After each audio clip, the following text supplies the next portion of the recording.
Down into the Lehigh Valley we go for a rematch of the 2017 Eastern Conference quarterfinals and USL Cup playoffs. It's Bethlehem Steel FC, fresh off their 3-game road swing, returning to Goodman Stadium to host none other than the champions, Louisville City FC. Good evening, everybody. Tyler Terrens along with none other than Jamie Watson for what should be a fantastic matchup here tonight. Bethlehem 2 out of 3 on the road. Louisville City, after their 2 slip-ups against Nashville and Indy 11, 5 wins in all competitions. The last time these two teams met back at Slugger Field, it was all Louisville. Well, Cameron Lancaster got the action started early in the 13th minute. A wonderful finish. He's first to react, gets on the ball, tidy finish into the corner, set the tone early. And then Louisville will continue to utilize that with its Illich in the 17th. Well, Illich, just a smart finish. Off balance, yet he keeps his body over the ball, reads the balance, and tucks the finish in. Big goal, two goals in the first 17 minutes. You thought Louisville were off to a flying start, but then 5 minutes later, Lancaster gets his second of the match, finds a nice pocket of space in between 3 defenders.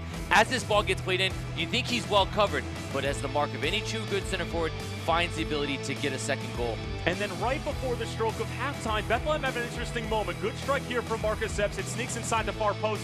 We thought this maybe could turn the tide, but Louisville would hold on the second half. Well, that's the momentum Bethlehem needed right before halftime to pick one up. Gave a few questions for James O'Connor of his defense. The next goal was always going to be important, except Louisville was very professional in their performance, held on, made it 3-1, a big win at home. It was a huge win at home against obviously a team who had some bad blood to try to exact revenge against this Louisville side. But as you can see, it was a relatively even game with the exception of the most important statistic of all, and that was the final score line. And speaking of score lines, a man who just happens to pop in the score sheet time and time again for Louisville City FC, Cameron Lancaster, another huge goal in the U.S. Open Cup against the New England Revolution just a couple days ago. Well, he's on fire. And as we look back at these goals, the one thing I love about Cameron Lancaster is his reactions inside the box. This first shot gets blocked, but he's quickest to react amongst 5-6 bodies in there, tucks it inside. He reads the game so quickly. He finds himself in these spaces where he creates chances for himself, but also for others. He's playing some great football right now. And somebody who's been creating chances for himself and dishing out to his teammates, particularly 2 assists in their last game against North Carolina FC. Santi Moar has been in some type of form. Well, as Moar goes, so does Bethlehem Steel. When he is firing on all cylinders, the team seems to be following suit. Against Indy 11 at Lucas Oil Stadium, great finish there. But more importantly, as you mentioned, Tyler, last week, instrumental in the comeback against NCFC, a big win on the road. Those 2 assists late on in the game. And those 2 assists came in the last 10 minutes. A massive win for this side who had a little bit of a hiccup against Ottawa, but they were able to get 3 points on the road against North Carolina FC. They return home to Goodman Stadium to take on the champions, Louisville City FC, Bethlehem Steel FC. It's all coming your way next.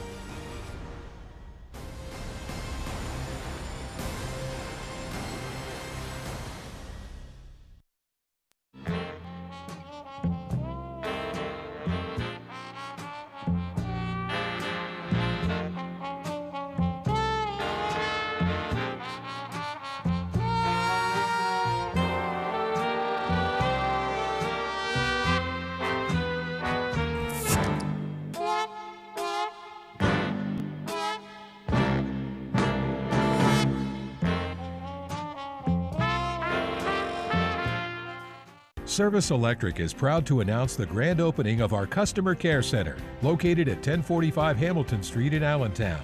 Centrally located in downtown Allentown, the Customer Care Center is closer for many of our customers to swap, return, and pick up equipment, make payments, establish new services, troubleshoot, and schedule service calls. Our center will have skilled customer care representatives available Monday through Friday from 9 a.m. until 5 p.m. and Saturday from 9 a.m. until 1 p.m.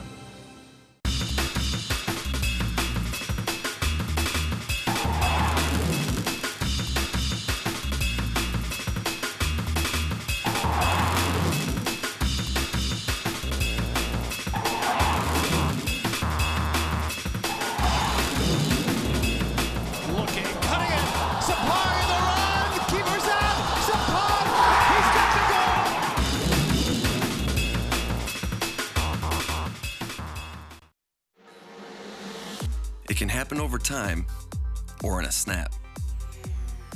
If joint or muscle pain has taken you out of the game, we can identify the root cause of your problem and develop a sport-specific treatment plan to get you moving again. Over 400 medical experts strong, the region's only nationally ranked program. That's Orthopedics in Action at Lehigh Valley Health Network.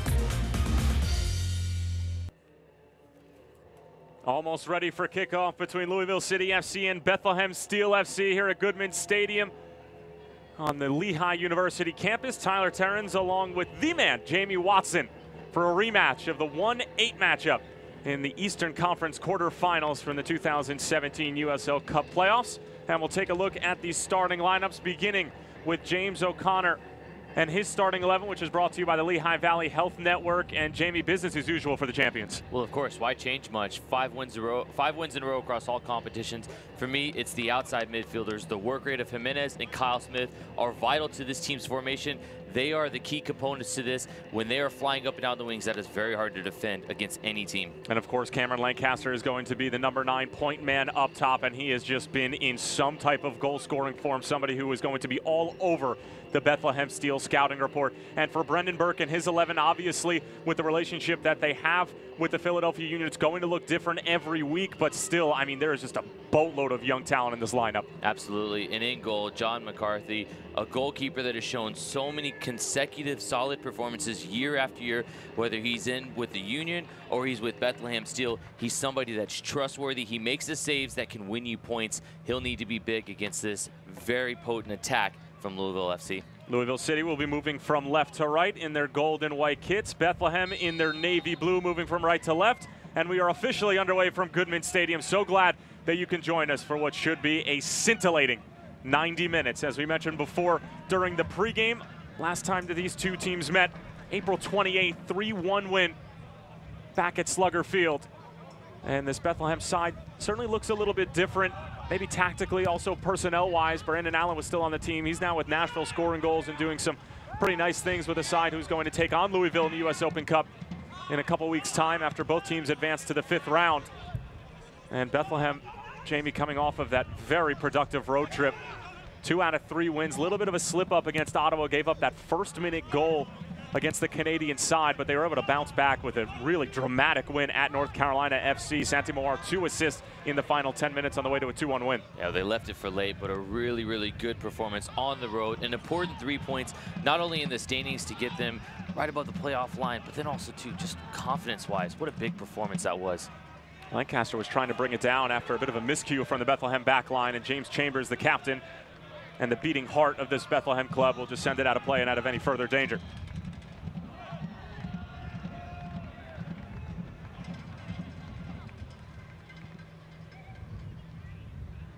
Here's Pat McMahon.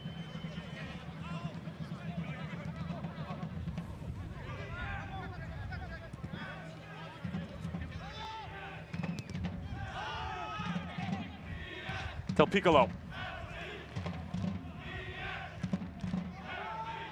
Crisp movement from this Louisville side, who are just oozing with confidence after knocking down Major League Soccer side New England Revolution in an instant classic in the 4th round of the U.S. Open Cup. Brian Ownby with the game winner as this one sent forward, but easy work for McCarthy in the end. I think I've watched that Brian Ownby finish in the top corner. Oh my goodness. About 50 times since that goal happened. I mean, it's a goal that is a goal anywhere in the world. An unbelievable finish, but a great performance out of Louisville to be down twice to the Revs and come back and get a 3-2 win to advance. It's a really, really good showcase for USL to see them playing against Nashville in the next round. That game we played at Lynn Stadium as this one whipped in. Good defensive work from Brandon Aubrey, who came over from Toronto FC2 in the offseason. And here is Santi Moar, 2017 runner-up for Rookie of the Year, and who has been in outstanding form as of late. 2 assists late in that game against North Carolina FC. Had a big goal against Indy 11. I mean, those 2 wins, I mean, forget about the Ottawa game in the middle, because you're on the road, you know, to ask a team that has an average age of around 22, 23 to get 3 wins on the road against an Ottawa team who Brendan Burke mentioned was coming in very good form, and he was joking about it a little bit. He said, we tried to prepare them as best as possible and to warn them that this Ottawa team wasn't exactly representative of the recent results. and he said that we probably should have warned them a little bit more as Oliveira scored in the first minute. But even that win at Lucas Oil Stadium, I mean, that has proved to be one of the toughest places to play in the USL. Well, you look at Lucas Oil, you look at TD Place, and then you look in Cary with North Carolina FC. Those are three of maybe the most difficult places in the USL to go play, yet they have them in such close succession. To go and get 2 wins, that's so big for just the overall momentum of the group. It was really important they did that. But Santi Mowar, his finish at Indy 11 was just so calm. Just passed it to the corner.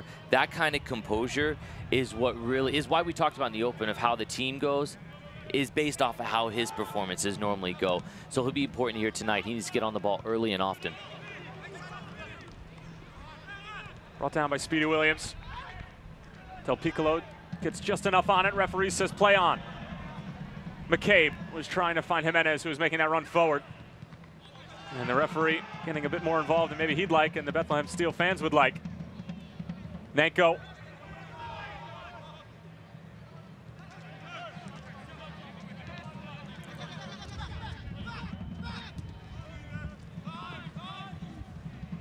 A little bit of a miscue there from Matt Real. Able to clean it up though. A good pressure early on from Louisville City FC, the champions, flexing their muscles early on here at Goodman Stadium. Love to keep the ball always in possession, James O'Connor's side.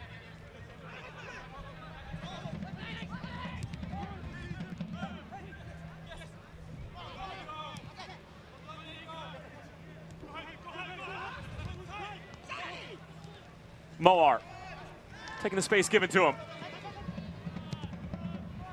Was looking for the big switch, not a bad idea. Yeah, you can see what we wanted to do there. It's difficult right now because Bethlehem is sitting so deep, knowing they're going to concede a lot of possession to Louisville. When they get the opportunity to get on the ball, they need to get numbers forward. Nanko needs to really hold the line. It's going to be a difficult task. Being the number 9 today, Louisville's formation, they do it so well that it undoes a lot of teams in their systems. Bethlehem, as a young team, are going to have to adapt to that early and really accommodate what they are going to do to try to be successful going forward against this formation that Louisville runs so well. Well, that was what Brendan Burke was mentioning to us in our conference call earlier in the week, is that it's no secret what James O'Connor's side does, I mean, what they do. It's clear as day, but going out and executing and being able to exploit the space that you might have off a rare turnover, albeit, is a completely different story. They seem so calm in possession because that's a James O'Connor staple, is a team that can pass the ball, even under pressure at times, put a ball in with speed and pace where it's going to put your teammate in a good position. Nanko looking to use his pace. He could be in here. Chris Nanko into the area, and a big save from Ranjetsingh, but Nanko putting on the afterburners. Oh, what a glimpse from Chris Nanko. Great turn of speed. It's the touch in behind.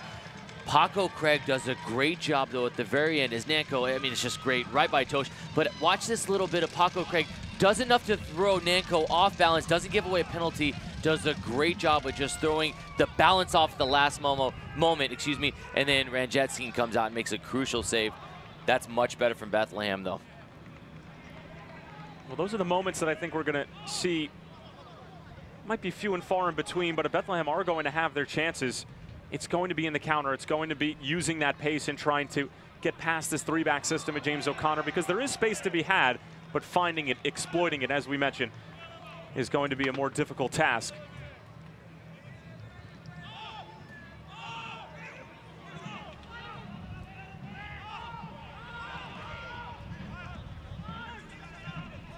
Aubrey. Cut out by McMahon. He's looking for Matt Real, who's making that overlapping run. Good work from Illich.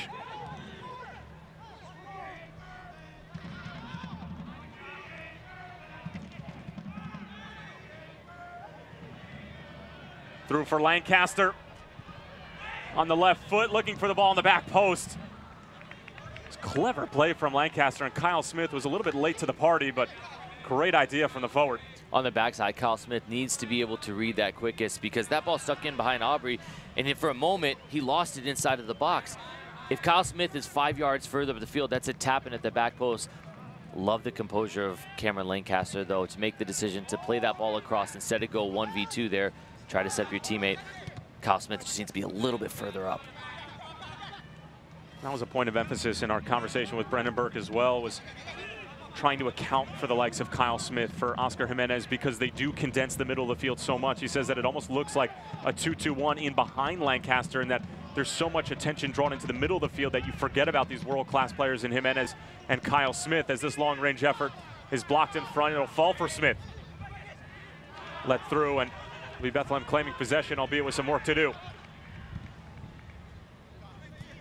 Well, it's easy to forget about a player like Kyle Smith when you have Illich, you have Lancaster, you have Jimenez. I mean, George Davis IV is starting on the bench today. There's so many attacking options in this team. Brian Ownby as well, but Kyle Smith has been so consistent, 10 games on the season, and he's just, every day he just seems to just come in, do his job, go about his business, and he does it so well for James O'Connor.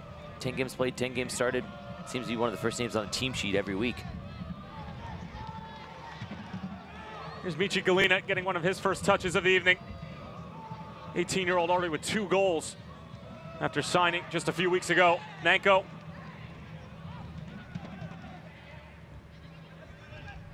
One of the first times we've seen Bethlehem in clear-cut possession.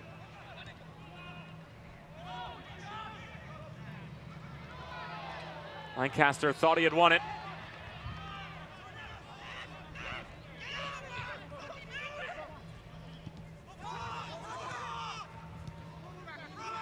Montana.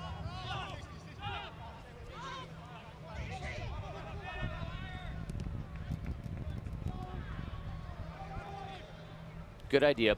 And in this system with James O'Connor, the one spot that you may find some vulnerabilities is those pockets of space where the outside backs should be for the most part. It's not going to be in this system because the 3 in the back, you get the outside backs pushed on a little bit higher, those wing back type formations where they're not quite defenders, they're not quite midfielders. So that space in behind, if there's any sort of laziness to get back, or maybe they get caught ball watching, a big switch can open the team. And it seems as though Bethlehem has tried that a couple of times. You can see Bethlehem Steel players know that that may be a spot that they can get in behind. Look for that the rest of the game. It's been a warning sign 10 minutes in a couple of times. They can find some success there.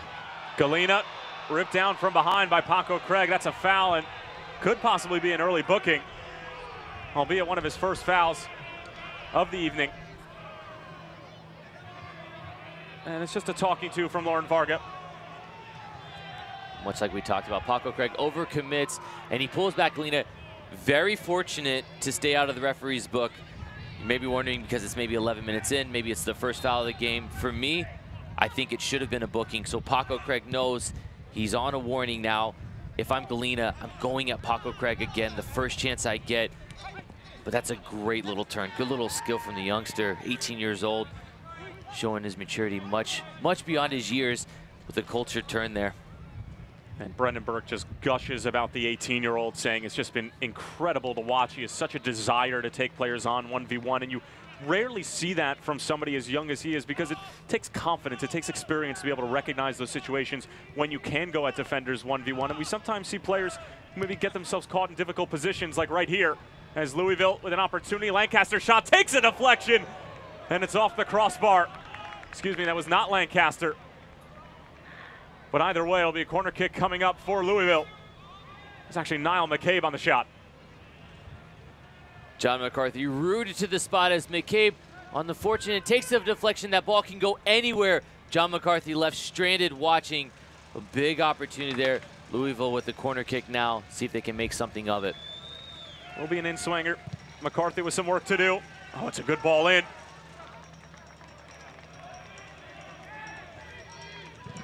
Galina keeping it in play. And it'll be a throw into the home side.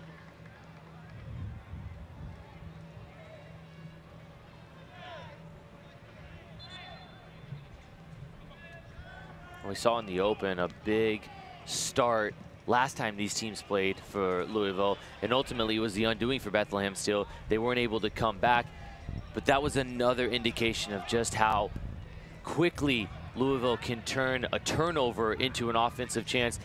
Good bit of fortune, deflection, it could have gone anywhere, but for Bethlehem Steel, the fortune was on their side as it hits a crossbar and goes over for a corner. Well, that's the sign of any great championship team, right, is the ability to capitalize on mistakes. I mean, you look at champions all across the sport, Toronto FC in Major League Soccer, Manchester City in the Premier League. They just all are terrific at capitalizing on chances, and the same goes for Louisville. If you're going to make mistakes in the middle of the field, especially in your own defensive third, you're going to pay the price. You're absolutely right, Tyler. And any team that can make the other team punish them for their mistakes, that's a sign of a team that is always going to find themselves making it further in the playoffs, further up the table. And that's why Louisville is sitting second right now. With a win today, they can go first, but they are the team that is ruthless. When teams give them an inch, they take a foot. James O'Connor, one of the most ruthless tacticians in the league. Guy had the good fortune. Wow, that was an interesting play. Lancaster taken down by Aubrey as Yarrow came away with it. We were half anticipating the whistle to go there. I'm not sure how Lancaster wasn't whistled for a foul there.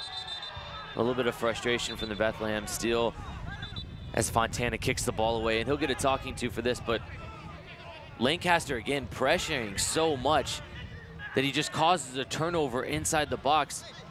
We're busy talking about James O'Connor and how much of a ruthless tactician he is, and Cameron Lancaster is being ruthless on Josh Yarrow, but great composure from Josh Yarrow as he's able to keep his composure, his wits about him as he's going to ground, somehow stays on top of the ball, turns out of pressure, and is able to clear it. I mean, you can't teach that. It's nothing that's really being taught in play. the development academy. I mean, it's just as simple as instincts. That's a great play from Josh Yarrow, and you know, credit to him to keep playing, not arguing with the referee, because he probably was fouled there, but stayed with the play. And now a set piece coming up for Louisville. Almost 15 minutes in here at Goodman Stadium. Jimenez, good clip ball in. That's Fontana bringing it down and thumping it in the other direction. And Tosh was trying to go all the way back for Ranjitsingh using his noggin, but it's out of play and a deep throw in for Bethlehem now. Nenko looking for an option, getting his first start of 2018. Fontana on the turn. Nifty footwork, still with it. Galena, flag stays down. It's a decent ball in. Ranjitsingh gets a paw to it and eventually claims it. But when your only option is 5'7", 5'8" Santi Moar, the delivery probably isn't going to find anybody. When you just kept seeing Fontana waiting for Nanko to do something else.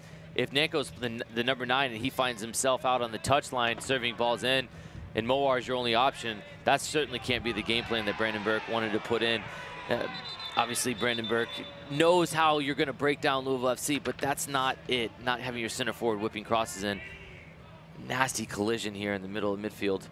And it looked like a head injury, and that's why the referee, Lauren Vargas, stopped play immediately. Lancaster and Yarrow both down. Nothing malicious in there. The two just going for a 50-50 ball, both sticking their head in there bravely, as the center back and center forward tend to do. But look to see how Josh Yarrow reacts to this, and Cameron Lancaster as well. Lancaster looked to be getting up for a moment there, and he's since set back down. So this is the side of the game that you hate to see, when bravery gets punished with two players willing to put their head in for their team. Both impact players for the team. Josh Yarrow has had a lot of success at the Major League Soccer level with Philadelphia Union. Also now a veteran player amongst this team of youngsters. What better leadership than being the guy that can go in and stick your head in for your team. Unfortunately, in this instance, him and Cameron Lancaster colliding. But through the first 15 minutes, you kind of get a sense of Bethlehem really figuring out they have moments on the counter that they can ask questions of the Louisville City FC defense, and they've shown one or two glimpses of getting behind. But on the flip side, Cameron Lancaster, his movement has been the best part so far for Louisville City, where he can get in behind himself, or when he tucks back, then you've got Oscar Jimenez running behind. You've got Illich running in behind. So it'll be really important to see how he responds after this collision with Josh Yarrow, because Lancaster has been the one really bright spot for Louisville City early on. Well, Yarrow's up and about, and now Lancaster thankfully getting to his feet, albeit still in some pain, and they were lifting up that left sleeve of his. It makes you think that it might be some type of shoulder collarbone injury. Obviously, we don't want to speculate, but looked to be a little bit more than a head. He looks to be in some serious discomfort here. Louisville fans holding their breath because Lancaster has been the man as of late. And he gets a nice round of applause here at Goodman, but he is in some type of pain. He's a warrior. You rarely see him in this kind of spot. Well, this would be a big loss for Louisville City if he has to come off.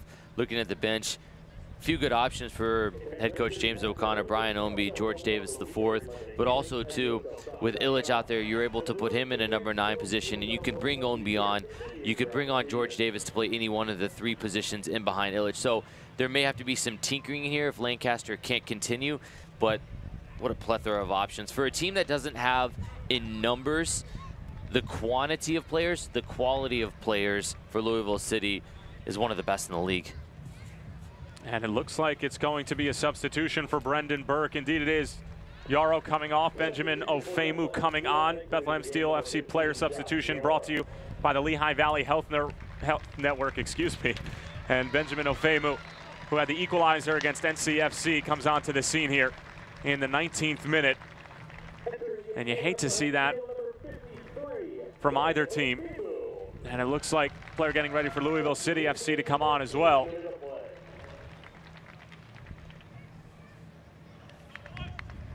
Don't have exact confirmation as to who it is.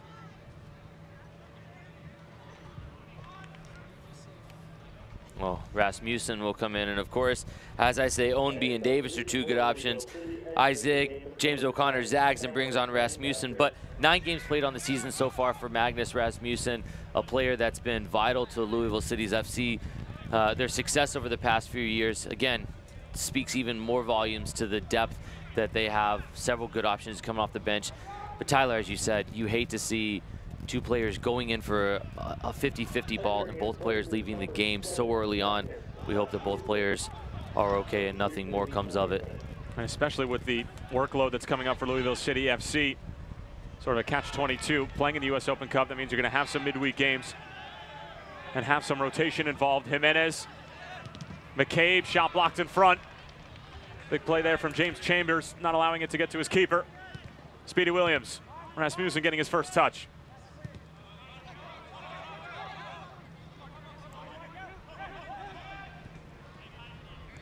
Jamaican Williams finding McMahon.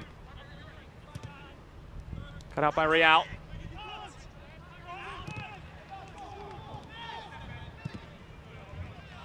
Cleared away by Aubrey.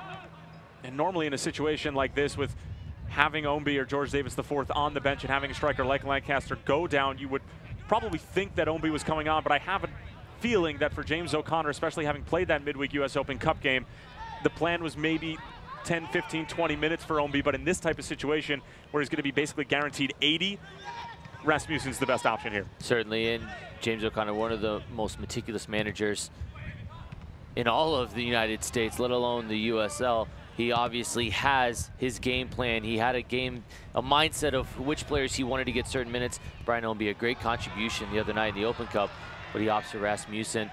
And just early on, Rasmussen does a great job of finding pockets of space in front of the back 4 defenders, but just behind those 2 sitting defensive midfielders. Systematically, that causes problems because Bethlehem Steel players don't know, is this the center back's man to step up? Is this the center defensive midfielder's responsibility to drop?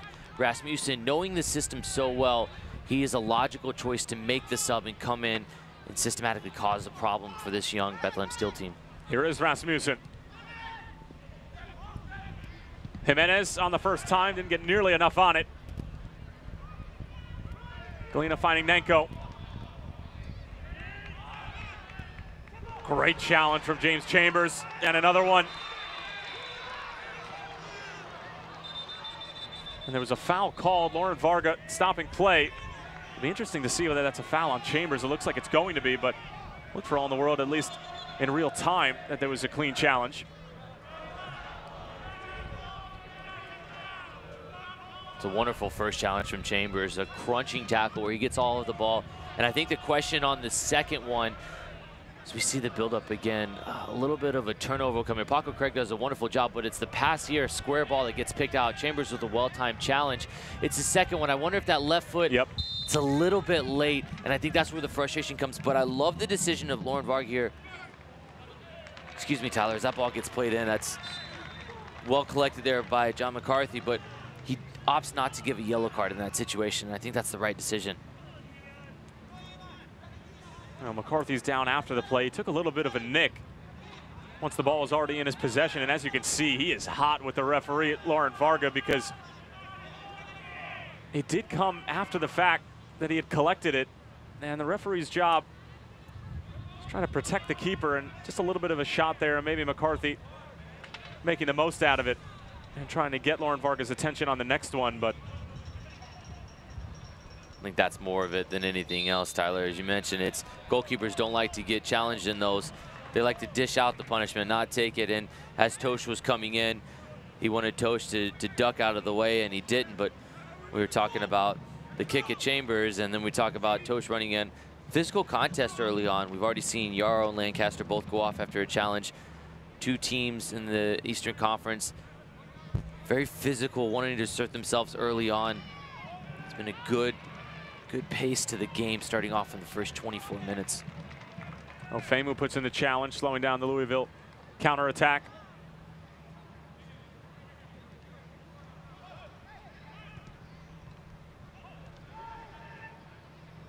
Chambers, clever play. Znenko was trying to spin away from Sean Tosh. Madreal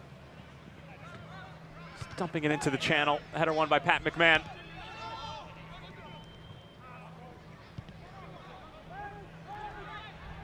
Into the 25th minute here at Goodman Stadium. Tyler Terrens along with Jamie Watson. Glad to have you with us. Injury to two players on either side about 5 or 6 minutes ago. Ofemu coming on and replacing Josh Yarrow. Lancaster replaced by Magnus Rasmussen. 0-0 here in the Lehigh Valley. And a straight rematch of the 1-8 Eastern Conference quarterfinals.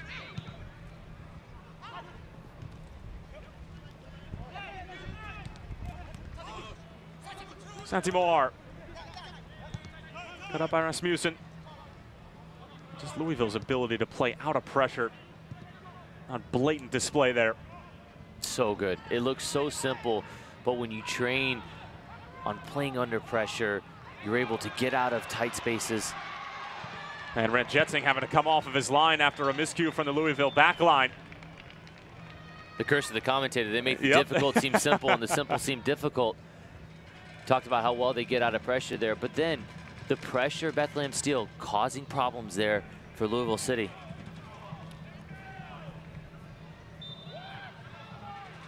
And the ball did travel over the line. Fans, remember, Select is the official soccer ball of the USL. For the latest Select products and special offers, please visit www.selectsportsamerica.com.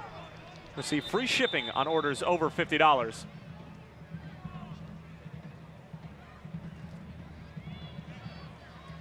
Oh, Del Piccolo does a good job of just getting his body in between Nanko and the ball. Nanko, a bit clumsy there. Not a bad spot to give away a foul, though, so maybe just leaving a little one in on Del Piccolo as the center forward. Nanko normally takes the brunt end of those kicks, so maybe he wanted to dish one out. I'm sure you can relate to that. Absolutely. As an old center forward, outside mid, you get kicked plenty of times. Sometimes you just want to push somebody over instead of being the one pushed over.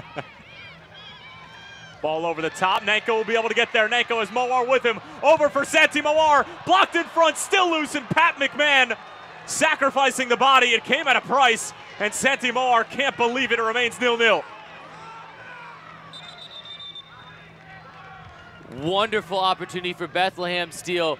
And Pat McMahon does an incredible job of staying big. Nanko makes a great decision as he gets in behind.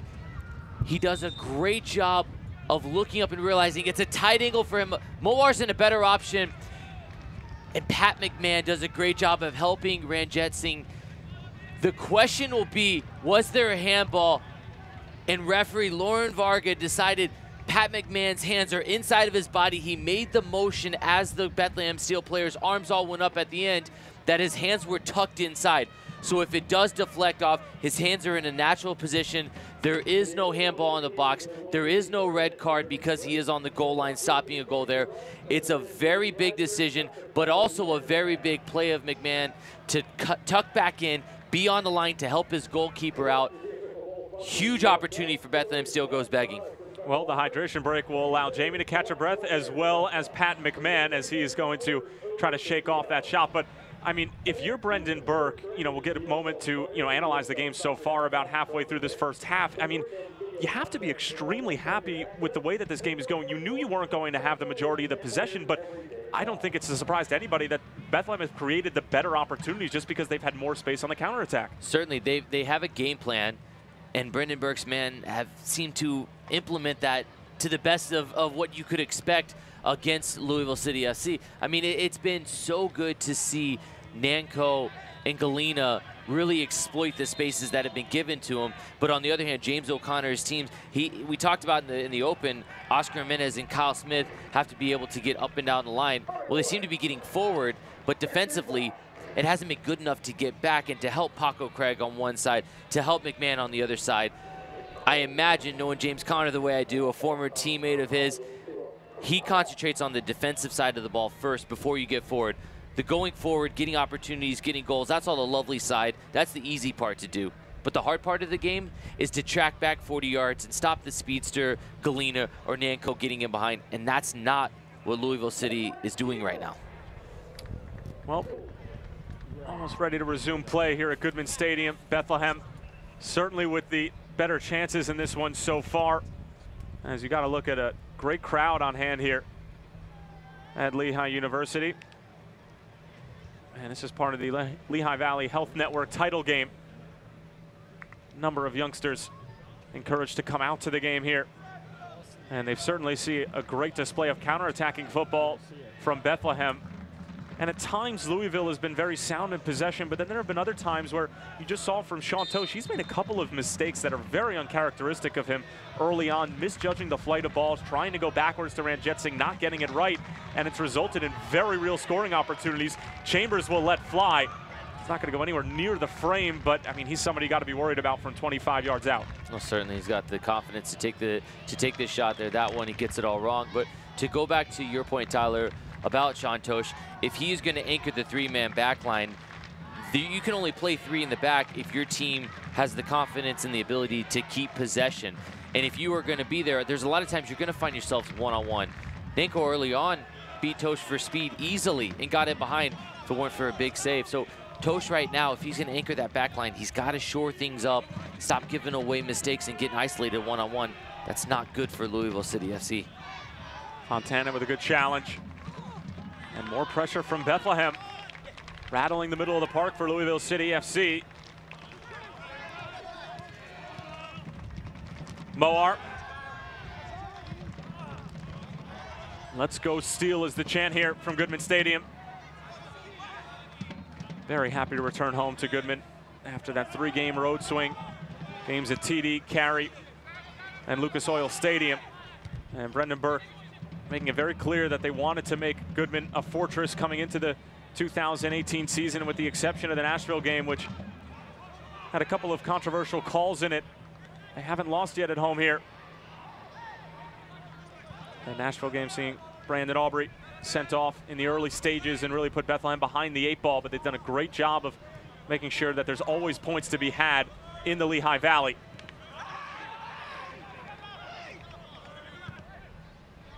McMahon finding Paco Craig, encouraging first touch forward. Jimenez. We haven't said Jimenez's name enough. He's normally a player that can contribute a chance or two each half, and so far, 32 minutes in, Jimenez hasn't done enough to get in behind himself or to supply service to the front runner so far. Jimenez needs to get more involved. Speedy Williams.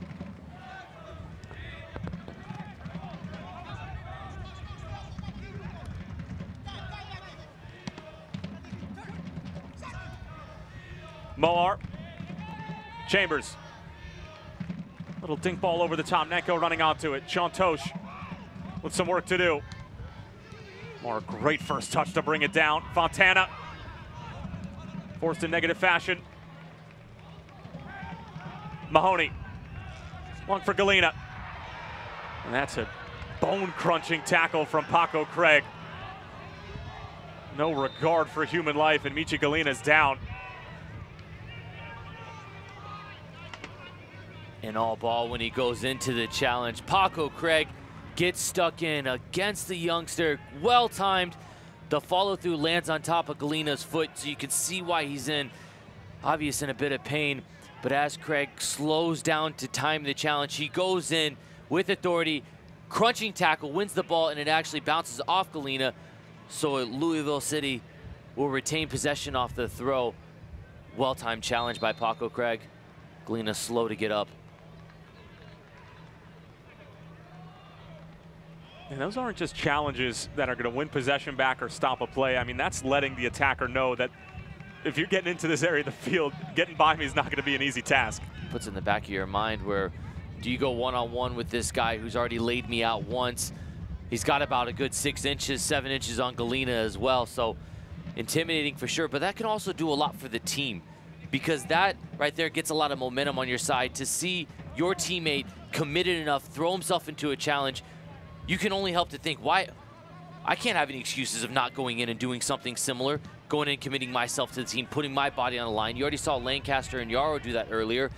Both stuck their head in there where it didn't belong. Chambers along for Nanko again. Chambers in a battle with Tosh, taken down, nothing in it. Nanko's frustrated, but the right decision again from Lauren Varga, who's having a very good first half, the center referee. As Nanko tries to flip that over, he pulls up the landing gear, throws himself to the ground trying to win a penalty over Tosh. Never a penalty for me, Tyler. Well, it's been interesting to see just the sheer physical difference in Nanko and Sean Tosh, trying to gain an edge on one another. Moar, so tight with the ball at his feet. Curls it in behind, the flag is going to stay down. Chris Nanko has Tosh beat, but Tosh with a great recovery as Nanko really slowed down, took his foot off the gas, and Sean Tosh stepping in and taking advantage. That first touch, it was to goal, but it wasn't far enough. He had to take a second touch, and as he made the third touch, Tosh timed that challenge so well, shoulder to shoulder. Good clean tackle. And now Louisville moving on the other end. And good recovery from Mahoney. Ofemu. And we'll get another look at Sean Tosh atoning for his earlier sins. Well, we talked about needing better. A great time to run, great ball in behind. The first touch, it doesn't go far enough. It's the second, it's the third touch. Slows it down, a little bit thicker grass, gets stuck in Nanko's feet. He can't quite get the shot off, and Tosh times that to perfection. Well, we've seen some gutsy last-ditch defending for both Pat McMahon and Sean Tosh, as well as Paco Craig. And while there have been mistakes on the Louisville City FC back line, they have made up for it as McCarthy comes flying off of his line. It'll fall for Jimenez, back into the box, but the flag is up. McCarthy comes off his line, and the punch, if you're a goalkeeper and you're going to come flying out and punch this, you need to send it 20, 30 yards up the field. As Del Piccolo sends this ball in, that punch is unconvincing, and if the flag hasn't gone up, there's another opportunity off the punch there from McCarthy. For a goalkeeper with so much experience and so much ability, you want to see him put that ball 20 yards up the field, clear your lines, let your team get back into shape, because again, if it wasn't for the flag, there's another opportunity right off the back of that. Well, Bethlehem's been knocking on the door. Louisville City FC, as a result, have had some chances on the counterattack their own, and it's opened up and made for some really exciting football here at Goodman Stadium, as McCarthy will be able to handle that cleanly. And sometimes after the hydration break, and especially an injury, the game can lose rhythm, but that has certainly not been the case here tonight. No, certainly not, and I think that the back line, the back pairing, Brandon Aubrey as well, has been very good so far this game. Hardly put a foot wrong all game. He's put himself in the right spots. Good substitution. Ofemu's coming on, second game. Really good performance last week against NCFC, getting on the score sheet as well. But for such a youngster, so early on in his career, those two have looked really sharp early on here. Williams over for Jimenez. Shows a bit too much of that first touch to James Chambers, who wins it and wins the free kick as well. Jimenez making his argument to Lauren Varga, who's having none of it. Not very often a man of James Chambers' size gets knocked over like this, but Jimenez coming full speed. He can either stop himself or he can let Chambers stop him. He opts for Chambers to be the stop. Galina again, Paco Craig again, and a corner kick coming up for the home side.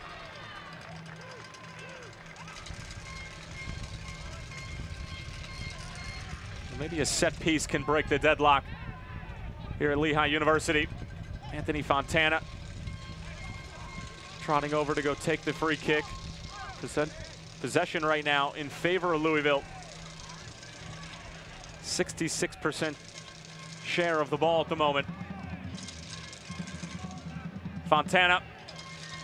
Chambers was looking for it. Important touch there from Paco Craig. Matt Real taking it on the first time.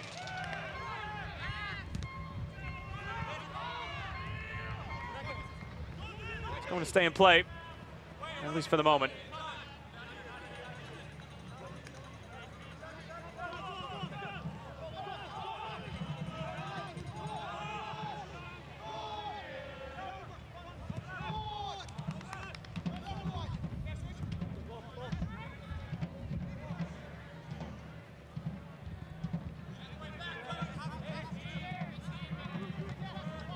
McMahon.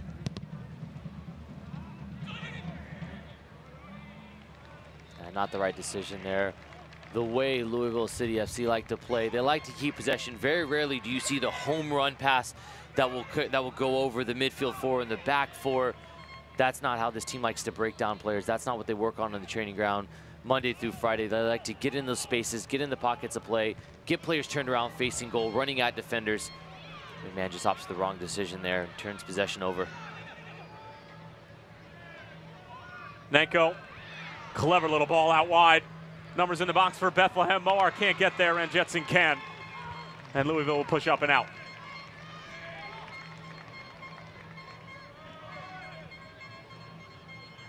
Again, there's been a couple of deliveries where Santi Moar, who's not exactly a physically dominating presence, is the only one waiting for a delivery in the box. Yeah, it's just not the tactic that is going to break down Louisville City. If you're Bethlehem Steel, you need to continue to try to get in behind quickly.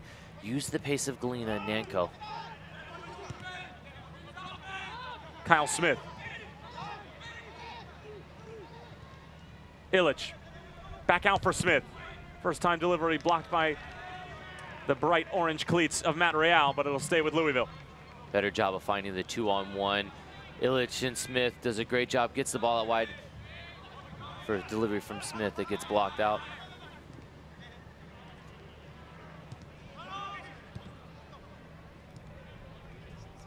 About 5 minutes remaining in the allotted 45 minutes in this first half, but I have a feeling we'll have at least 4 or 5 minutes of stoppage time with the hydration break and the injury to both Josh Yarrow and Cameron Lancaster.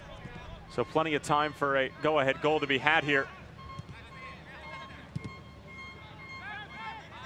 Concentration is vital in this moment. In the last 5 minutes of the half plus stoppage time, it's important to not give away any cheap turnovers, any bad mistakes that put your team under unnecessary pressure.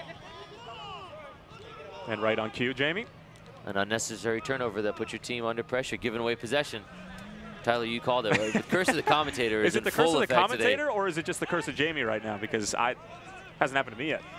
And maybe I should say, you know, something about not being any goals, and then maybe we're due up for 6 goals to break out at this pace.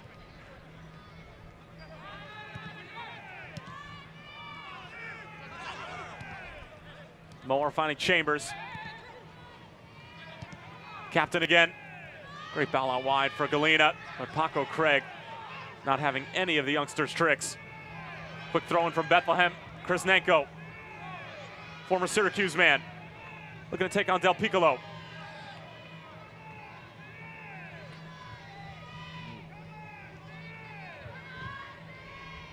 Mahoney. And the offside flag is up. We've seen that a couple of times where Bethlehem get caught specifically on that right flank, and they're playing in this tight area. They don't necessarily have a purpose. Might it behoove them to just come out the other way and start over? Absolutely, and I think Nanko has found himself trapped over on the sideline where he's run himself over there and then run out of ideas. He needs to be creative, recycle his run, find himself in a more central position instead of getting caught out there on the touchline, giving away possession or being offsides. Smith finding Rasmussen on the first time, but a big block. It was a combination of Brandon Aubrey and it looked like Anthony Fontana.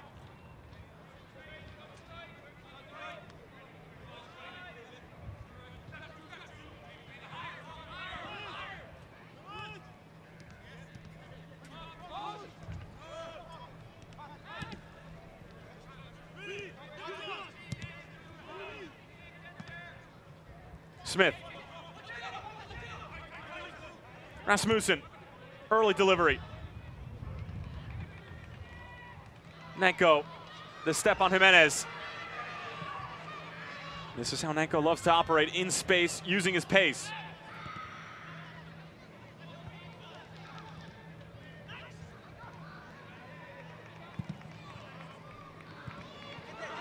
Chambers with the big switch, finding Matt Real.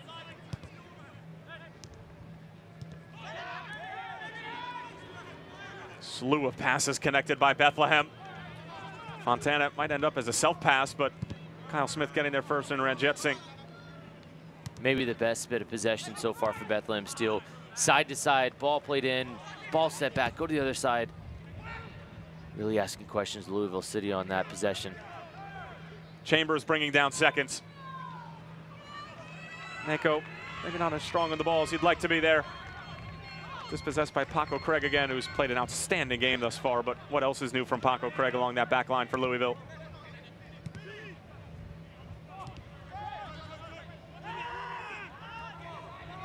Santi Moar stripping Speedy Williams. Spaniard on the move, Santi Moar. Galena. Messy first touch, cleans it up, gets it over for Moar again. Towards the byline. Working out Del Piccolo into the box.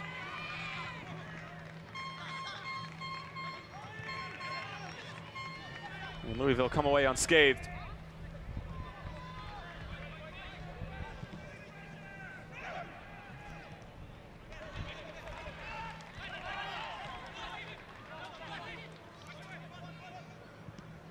Fontana. Long for Mahoney getting forward from that outside back position. It's been all Bethlehem at the end of the first half here. Long range effort. Fontana spilled by Ranjitsingh. Galena's offside. He made a mess of it either way.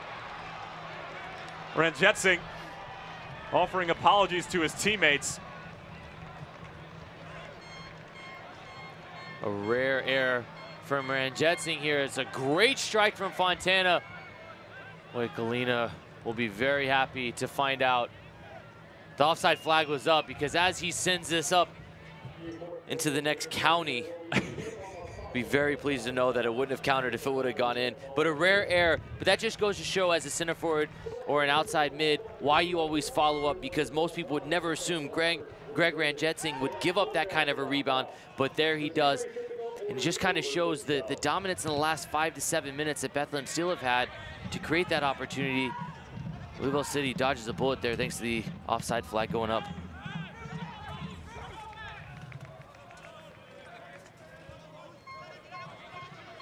Well, it is an official 5 minutes of added time here in the first half.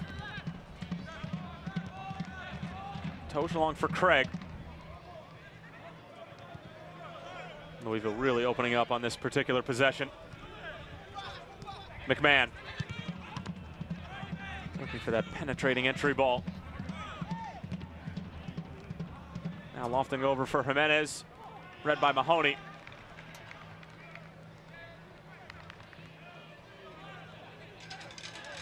Del Piccolo.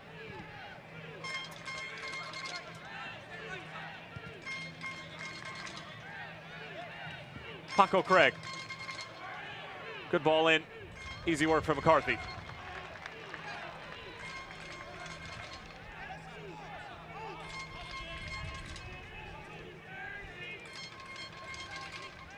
Well, McCarthy really hasn't been tested yet tonight. While Louisville have knocked on the door a couple of times, McCarthy really hasn't had to answer much. No, the one big opportunity coming off the crossbar in the 12th minute with Lancaster. As that took a deflection, Lancaster rooted to the spot. Eyes on where the ball was going to go, as we were. Hits the crossbar and goes over. But for the most part, no real clear-cut chances for Louisville City FC. And I can't remember a game where they've had a half where they've had so few chances and really no glaring scoring opportunities. James O'Connor's teams are always the teams that are going to be able to get 2 and 3 and 4 chances a half where they look dangerous to score. But this has kind of been the one exception, Tyler. Not the best performance in the first half, and I'm sure James O'Connor heading into the half will address that and let the team know it's not quick enough. It's not sharp enough, too many turnovers, too many mistakes, and they're simply not applying enough pressure to cause any problems for Bethlehem Steel. Well, there's still an entire half to turn it around. But could a decent amount of this lackluster performance have to do with a bit of a U.S. Open Cup hangover? You wonder. And a lot of games in a short turnaround, to travel, coming off the emotional high of a big win against the New England Revolution at home, where you've come back from behind twice, and you're on the road. This isn't an easy place to play, Goodman Stadium in Lehigh Valley. But you just wonder, the hallmark of Louisville City FC has always been consistency. And then today, I don't think we've seen that just yet. So halftime, I don't think could come at a better time for this team right now. Collect themselves, have a few words of how to fix the problems. James O'Connor and co, well, they'll go in there and fix things and try to address that and try to come back out for a better performance in the second half, I'm sure of it. But on the flip side, Brendan Burke has to be pleased with his team's performance. A really, really good showing from them, and they've certainly had plenty more of opportunities to get in behind and score. Well, there's a naughty foul from Anthony Fontana, and I'd be surprised if he didn't go into the book here. Lauren Varga is dipping into his pocket. And it looks like indeed it will be yellow for Fontana. Yeah, Fontana knows what he's doing there. As McMahon goes by, and it's more in just the petulant nature there to just stick the foot out, knowing the ball's long gone. Once to leave his foot in there, Fontana will go into the book, and a needless foul there. Not that that's going to cause much concern with less than 30 seconds left in the half, but you just wonder in the second half, now does he have to pull out of a 50-50 challenge from that center midfield spot because he's already on a yellow? He's also giving his manager, Brendan Burke, a little bit more reason to take him off. Exactly, if a sub needs to be made, a guy on a yellow card is always more likely candidate than the guy not on a yellow card. And remember, both coaches only have 2 substitutions remaining heading into the second half, with one for each having to be used after the collision between Josh Yarrow and Cameron Lancaster. So we'll keep that in mind and certainly see how this game is going to progress as we're into the last knockings of the first half. Jimenez, good work from Galena, tracking back, understanding the situation. Love to see that from an 18-year-old doing the dirty work defensively to get back 5 minutes into stoppage time of the first half. More with a little how do you do to Pat McMahon as we're officially into the 6th minute of stoppage time. And that's going to do it for the first half here from Goodman Stadium. Laura Varga brings the first 45 minutes to a close, 0-0 between Bethlehem Steel FC and Louisville City FC here in the Lehigh Valley. Jamie Watson, your thoughts? Well, I think Bethlehem Steel, plenty of chances in the first half. If they want to try to get 3 points at home, they need to start putting these chances away, because Louisville City is certainly going to try to tighten up in the second half and not give away so many opportunities. Well, James O'Connor will certainly have a few words with his side, who have not looked themselves in the first half. Greg Van Jetsing had to come up big. Bethlehem Steel have asked some questions of the champions, but they've answered them up until this point. Paco Craig, Sean Tosh and company have kept the clean sheet. Same goes for Brandon Aubrey in the back line of Bethlehem. 0-0 at the half as we head to the halftime show.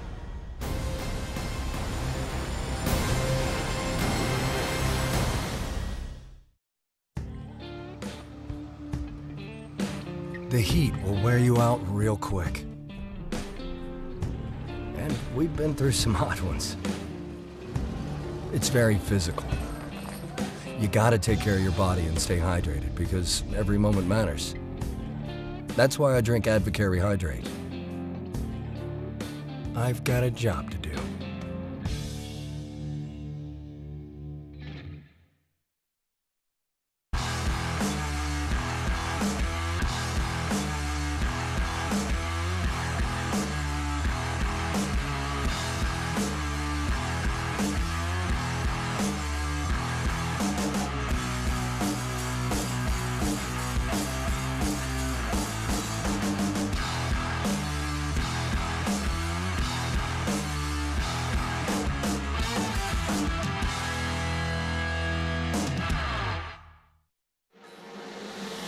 It can happen over time or in a snap.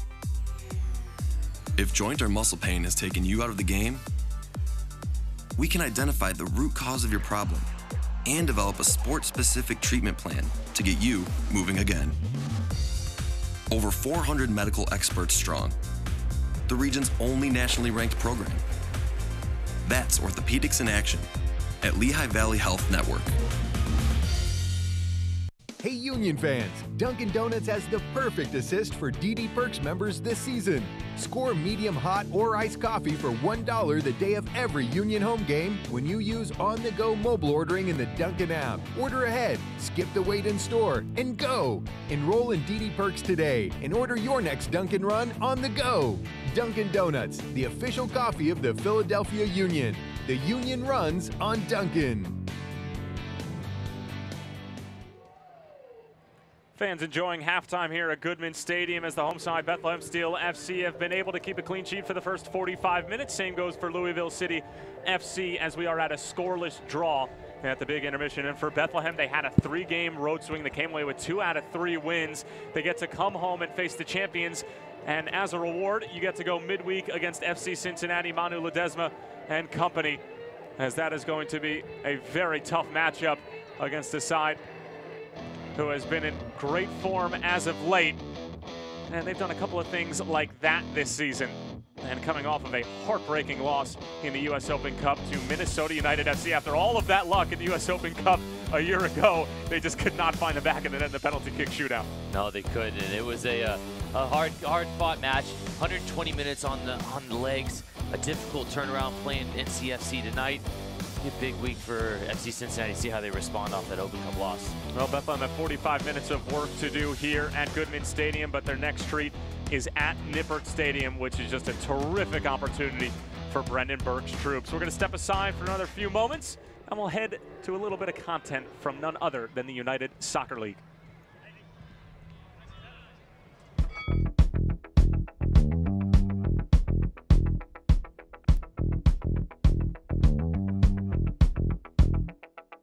We came here with a unique challenge, and that was to solve the problem of producing over 500 games and do so in a cost-effective way for the clubs, in a way that produced high-quality broadcasts and standardize the look and feel of all of those productions. Outside of the live event, the match experience, outside of that, the broadcast is the window into the brand for the club and for the league. You need to be able to capture that in a compelling way with a quality broadcast. A large portion of the teams work with our partner Vista on REMI productions, remote integration. What that means is that the production of the game is actually handled mostly away from site. So the way these games work is a truck will show up locally at the stadium. There'll be 4 camera operators there, and those signals are sent all the way here to Fort Lauderdale. And here locally at Vista, the game is cut. The game has graphics put on top of it. Replay is done here, and in many cases, the play-by-play is actually done on site here at Vista as well. So after the game is fully produced, we have a signal that goes to our partner ESPN Plus for US distribution. We have a signal that goes to YouTube for international distribution. And then for the teams that have an over-the-air local broadcast regional sports network deal, the signal is sent to their partners as well. So even for the games that aren't done with a REMI production, all games flow through Vista, and all those signals have to get sent out all over the world to reach the fans of USL. Because of those REMI productions, we'll oftentimes have 5 or 6 games going on at one time. Nobody is doing sports REMI productions on this level consistently. We have built one of the largest REMI production models of any league in the world. And now we're able to deliver anywhere in the world to our partners at ESPN, fully produced matches from all over the country. We couldn't be more thrilled with the progress we've made and some of the innovative things now we're going to be able to start to bring into the broadcast moving forward. Terrific stuff from the USL, just an inside look at what's going on behind the scenes and how we squeeze in all of these games. Really just world-class stuff from Brad Baker and company as we get a little bit of knocker ball here at Goodman Stadium, and that could only mean one thing: it's halftime, as the fans are enjoying some phenomenal weather in the Lehigh Valley. Tyler Terrens along with Jamie Watson. And Jamie, there's been plenty to talk about this week in the USL. I mean, just terrific results for Louisville, Nashville, and Sacramento. Kind of unfortunate that two of them will see each other in the 5th round. Joe Cole, player, assistant coach. I mean, how cool is that? A lot of exciting things going on in the behind the scenes on the production side, but in the forefront, the news and notes sheet could have been 3 pages long because there's so many exciting things happening. The biggest thing, though, Joe Cole, a legend over in England, has come over the last year, been a wonderful servant to the Tampa Bay Rowdies.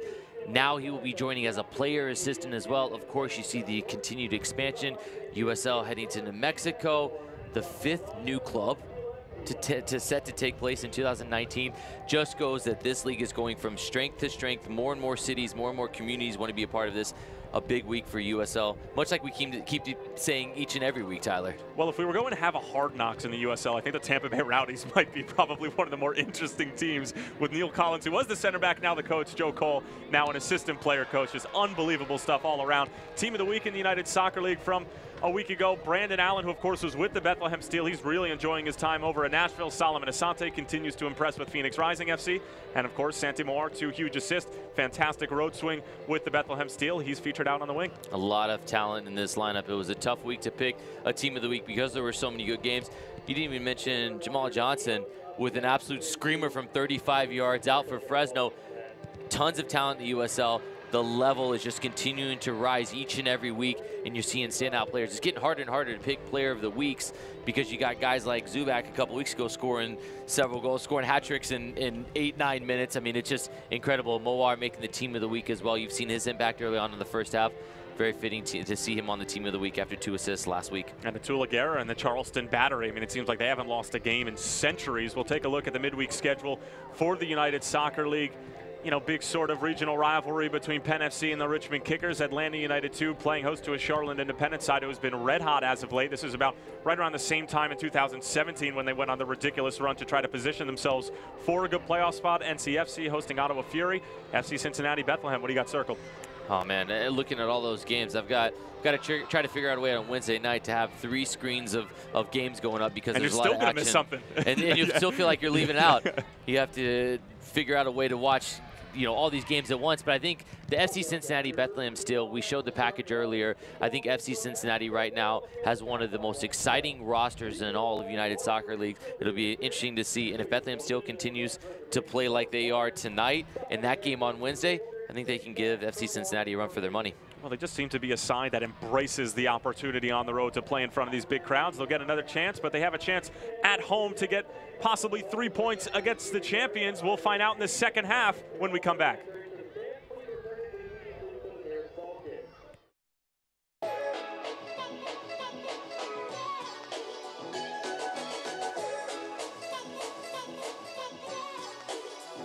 What is it?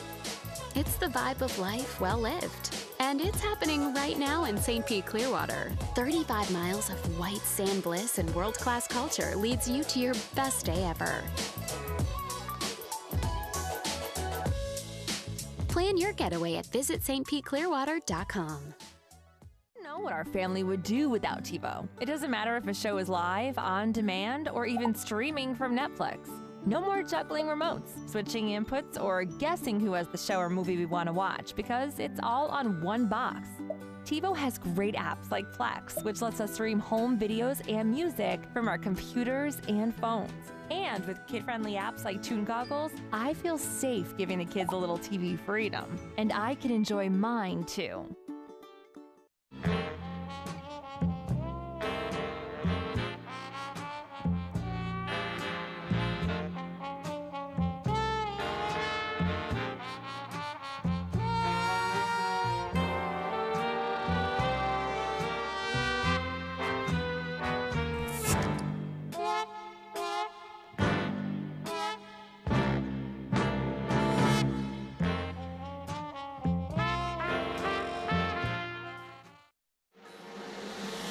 It can happen over time or in a snap.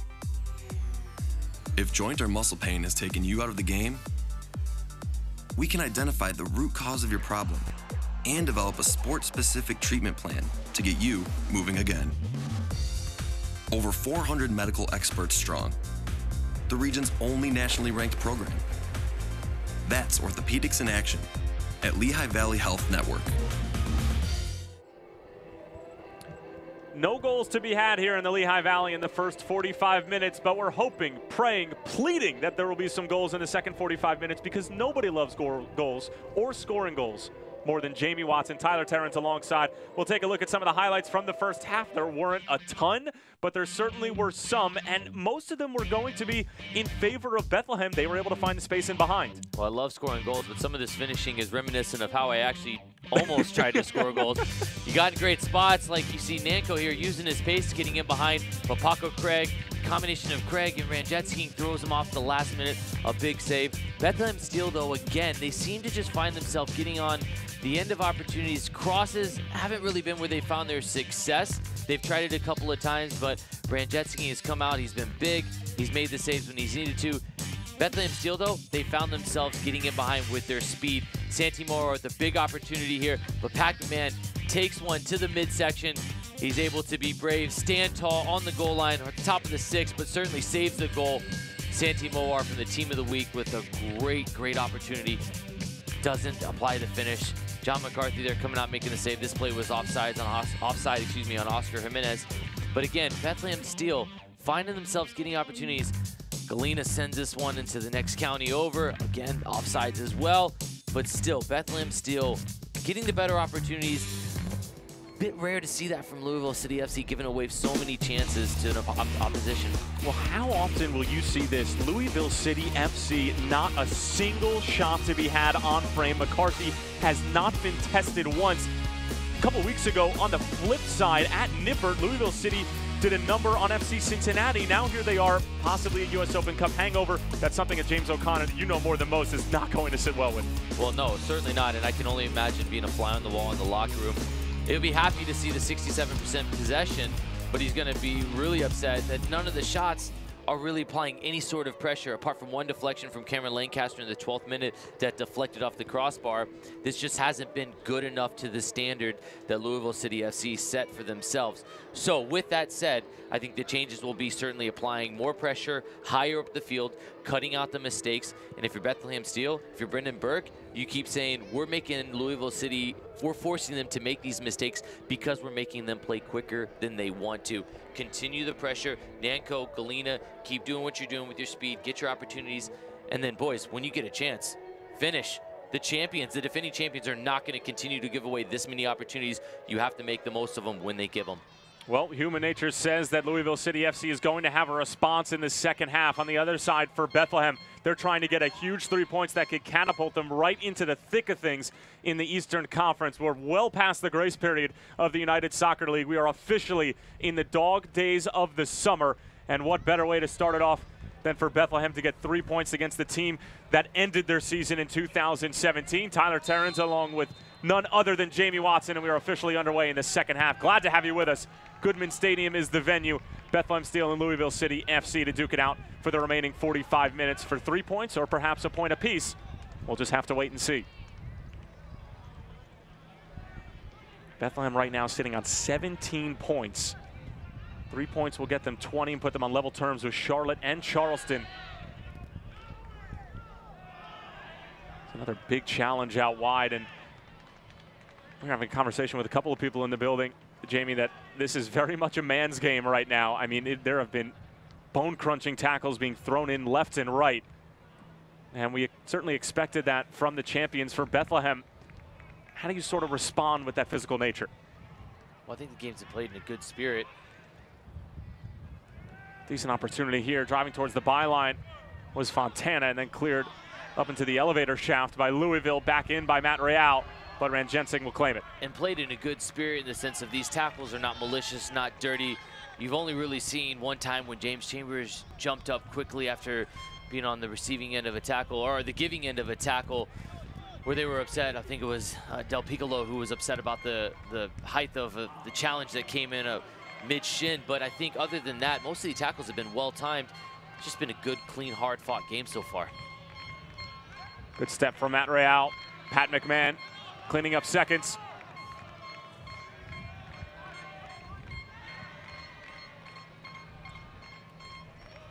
Good flick on. Just running out.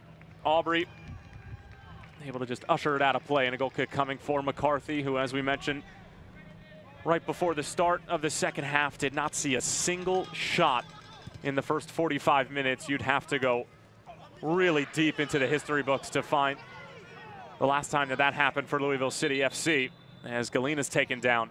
And he's just so shifty on top of the ball. Even though Paco Craig, for the most part, has gotten the better of the 18-year-old, there have been times where Galina has just been able to take one touch. It's a clever little touch around the defender, as Paco Craig is officially going to go into the book for, I imagine, what's persistent infringement. When you saw referee Lauren Varga mention that, Tyler, as you said, persistent infringement 1, 2, 3, the third time on Galina. Galina's smart, though. He doesn't want to get into a physical battle standing up, so he knows if he can touch it into space, use his speed to get around. The 18-year-old so quick, he's rapid, he's agile. He puts it into space. Paco Craig uses his body. You can see the size difference there on your screen. Galina doesn't need to get into 1v1 physical battles. Let's go at a foot race and see who can win this into space. He does there. Now Paco Craig's on a yellow card. Again, another defender on a yellow who's got to think before he goes into a challenge. I'm already on a yellow. I can't be late again. Here's Mahoney getting forward. In for Galina. Back for Mahoney. Delivery blocked by Jimenez and cleared away by Niall McCabe. And you had mentioned it in the first couple of minutes when Paco Craig got called for that foul that probably, for all intents and purposes, should have been a booking. You said Galina should probably continue to go at Paco Craig and see if he can get him into that booking. Now it's happened, and I think it goes double heading into the latter stage of this game with Paco Craig sitting on a card.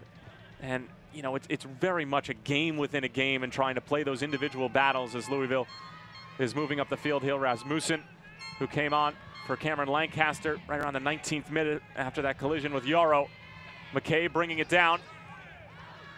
Williams along for Jimenez, and a heavy touch right into the hands of McCarthy. We've seen so much better from Oscar Jimenez, and he'll be the first to tell you that that was probably one of his worst halves of football this season. Yeah, you're probably right, and I think carrying over to his first touch there, because everything was done right to get that opportunity systematically. That's a training ground build up there. To get that ball in from Speedy Williams, the pace on it was so good because it was right into the path of Jimenez. He dictated where the next touch was going to go, and it was a heavy touch that carried him into McCarthy. That's everything James O'Connor wants from his team.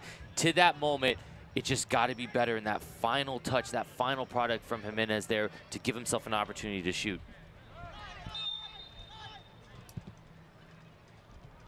And we're getting word that Cameron Lancaster taken to a local hospital with an upper body injury after that collision. So best wishes to Mr. Lancaster as he will continue to receive medical treatment, and hopefully will be back on the pitch soon as Mahoney's pass is broken up and they continue to work this right flank in the second half, picking up right where they left off in the first. Good play out of pressure again from Louisville.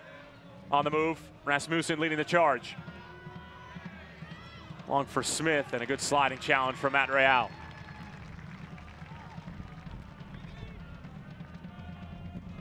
Yeah, you said it, Tyler. You never want to see anything happen like that. Our best wishes with Cameron Lancaster. Hopefully it's just precautionary, but so brave in that challenge with Josh Arrow to have them both go off in the 19th minute.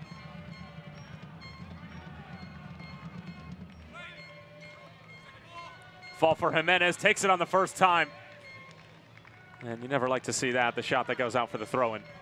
Yeah, not Oscar Jimenez's best shot. That one won't make the highlight reel or the USL Skills of the Week, but as you look at that bench, we talked about the depth that they have. Brian Ownby warming up. You start to wonder at what minute does James O'Connor start to play the chess match of when does he get Brian Ownby?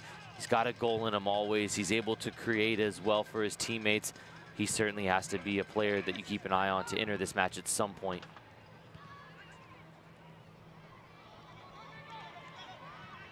Go all the way back for Ranjitsingh. Nanko providing pressure.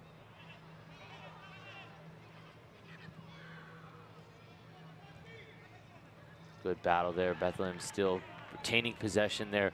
Done a really good job in these 50-50 battles all day today. McCabe showing good strength and composure. Rasmussen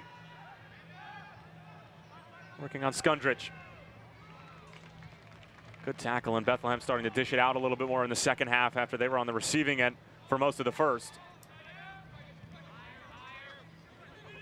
Craig in for the Jamaican Williams. McCabe. Jimenez to his left. Oscar Jimenez around the first defender. Chambers gets stuck in. Still with Louisville. McCabe wasn't exactly aware of where Del Piccolo was. Now it's Santi Moar on the break for Bethlehem. Showing great pace on the ball. Still Santi Moar. Somehow falls to the feet of Nanko. And the flag is up. Certainly looked tight. The Forge, along with the crowd here at Goodman Stadium, not exactly happy with the call. Great run from Moar there, and a weird deflection as it turned into a touch tackle. I think that's where the offside came from. It looked to be such a weird one, Tyler, because with the spin of the ball and kind of the timing of it as everyone was going backwards on the back line, I think it was Galena was coming back onside, so you start to wonder how is that off, but I think that was actually the correct call. Just looked visually awkward. Great run from Moar there as he gets in behind Del Piccolo. Just shows glimpses of what he brings to the table. He seemed to get faster and faster on the ball with each dribble. Very rare that players get quicker with the ball. Well, here's somebody who's extremely quick with the ball, Galena. Good whipped in ball, Nanko on the header. Flashing wide of the far post, but what a ball sent in from the 18-year-old Michi Galena. We keep saying his name over and over again because Galena has shown so many bright spots today, and this ball has all the pace. It's only ever going to find Nanko's head. Tosh is chasing it. He's never going to get there. You'd like to see Nanko try to at least put that on target. You've seen Ranjetsin give away a rebound earlier, but a great position from Nanko in between both McMahon and Tosh. Classy ball in from the 18-year-old Galena. Another warning shot from Bethlehem Steel early on in the second half.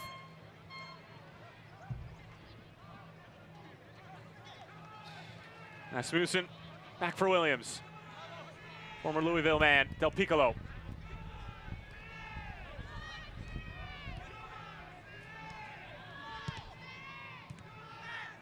Great movement. Moar cuts it out. It'll fall for the captain.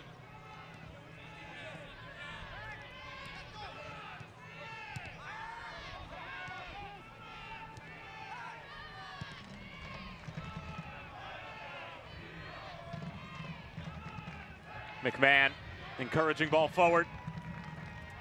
Back for Rasmussen, doesn't have a ton of pace on it, but skipping away from Matt Real, still with it.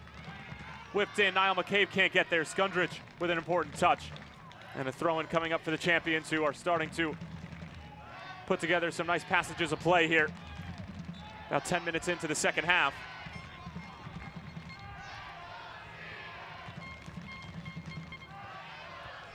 Home fans trying to urge their team back onto the ball.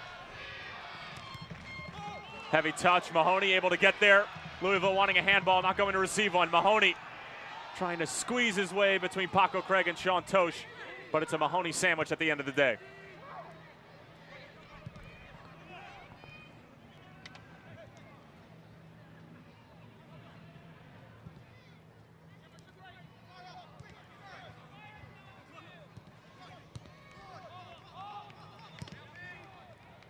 Del Piccolo spraying it out wide. And Kyle Smith taken down. Lauren Varga says play on.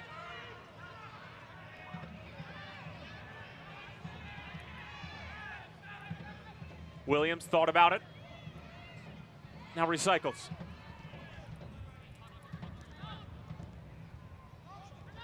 Much better patience from Louisville. They know when to speed it up, go 1 and 2 touch, but then also retain possession. It's their best bit of possession all game so far.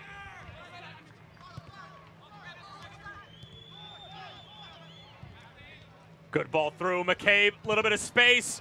Blocked in front by Ofemu. Jimenez going for the curler, but curls it right into the hands of McCarthy, who finally gets his first save in the 56th minute.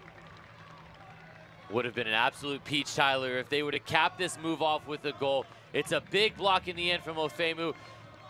As he cuts inside, McCabe gets an effort at goal. It bounces out to Jimenez. A tame effort in the end. Wonderful possession, though, from Louisville City. That's what you expect out of this team. Know when to probe questions, get the ball back in, have it come back out, move side to side, find the extra player in there, get your opportunity. A big block, though, from Ofemu.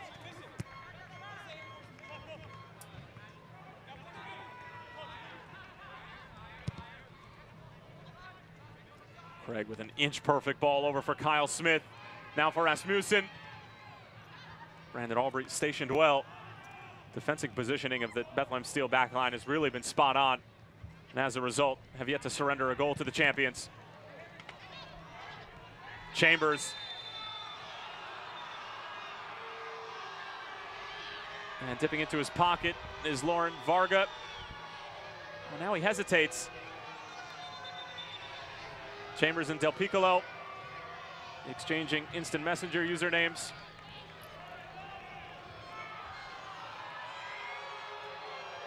And it's a yellow for the captain.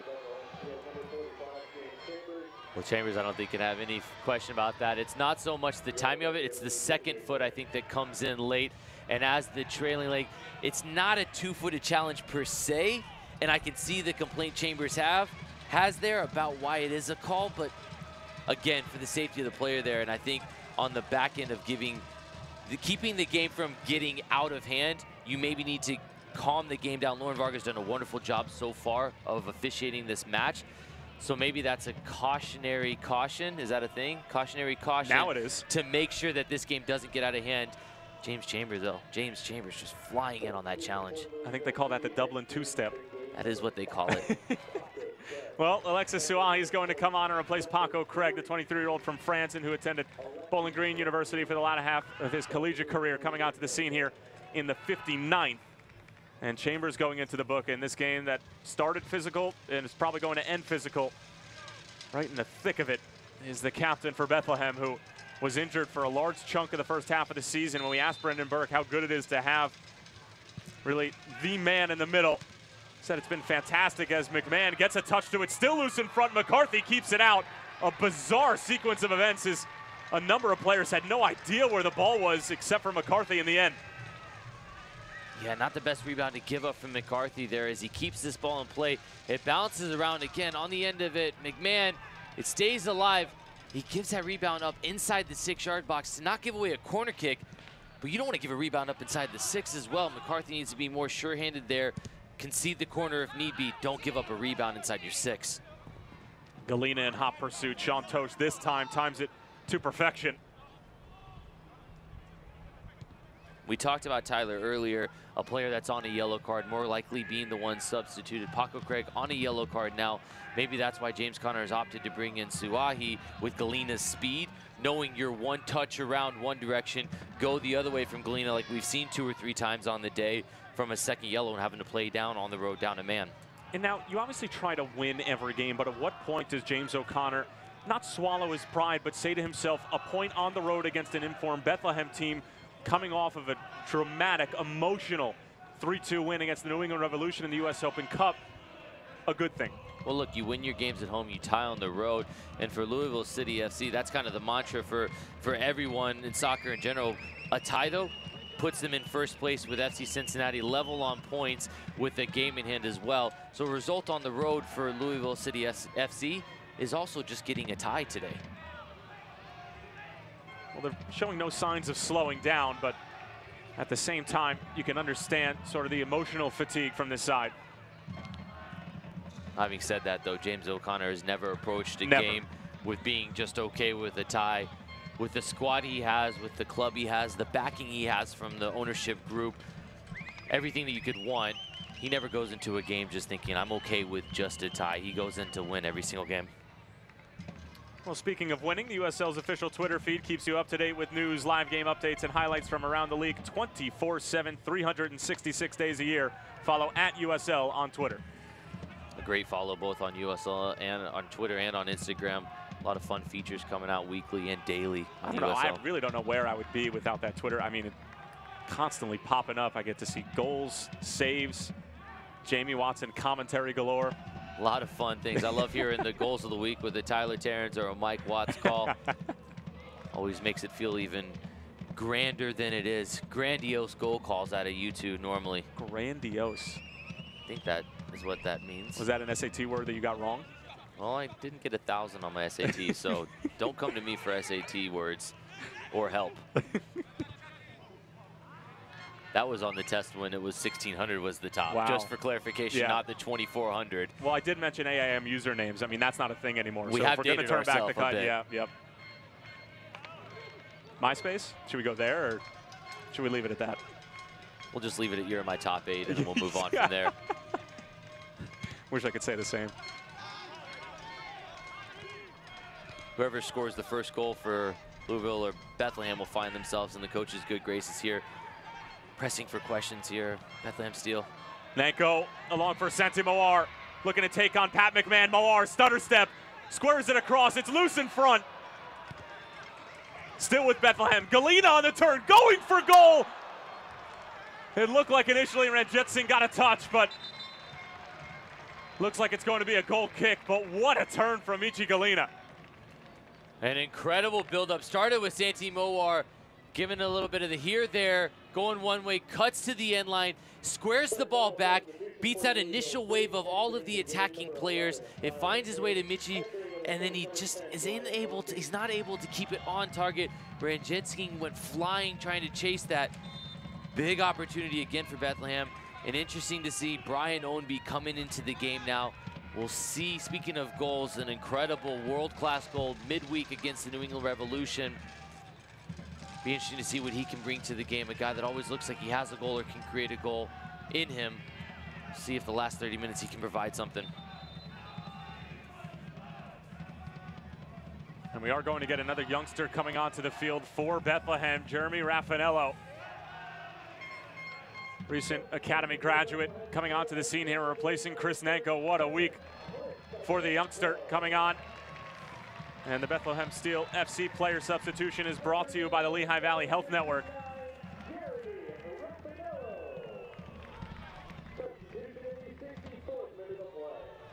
And Chris Nanko getting some well-deserved appreciation from the Bethlehem bench as he put in quite the shift and really sort of a war of attrition with that Louisville back line.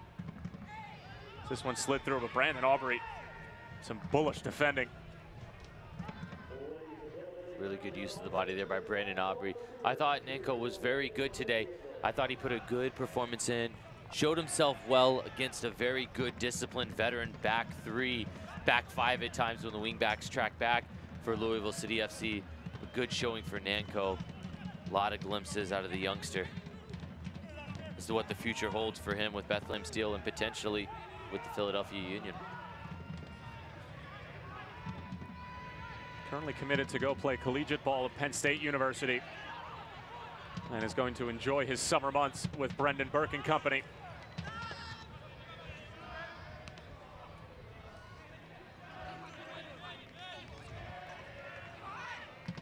Raffanello making his second appearance of the season.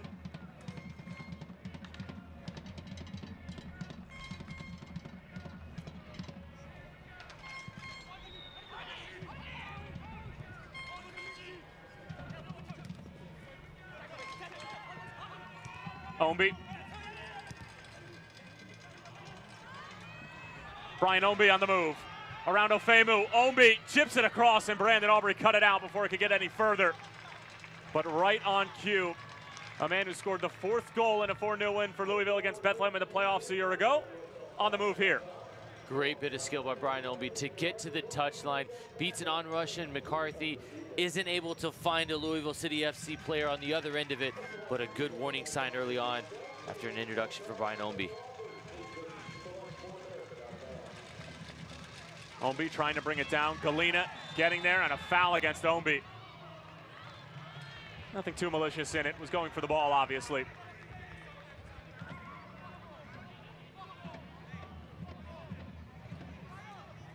Let's take a look at that last chance by Louisville again. We talked about Brian Ownby.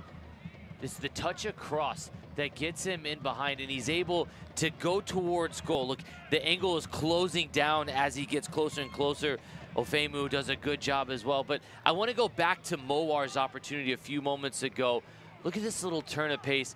He sends McMahon one way, cuts the other, and the cutback unfortunately misses the entire wave of players for Bethlehem Steel. But Moar is so unpredictable when he gets in the box 1v1 like that. That's where he's at his best. And that's fun to watch. You love seeing Santi Moar 1v1, unless, of course, you're Pat McMahon. Moar unable to get there. Good defending from McMahon, who gave Moar a couple of steps this time. It was a good ball forward from Chambers. Game starting to open up here in the 67th minute. Fresh legs onto the scene. Ombi trying to locate the ball, finally does. Ofemu defending. Ombi with a couple shakes and shimmies. Jimenez. Nowhere near the frame, and a goal kick coming for McCarthy.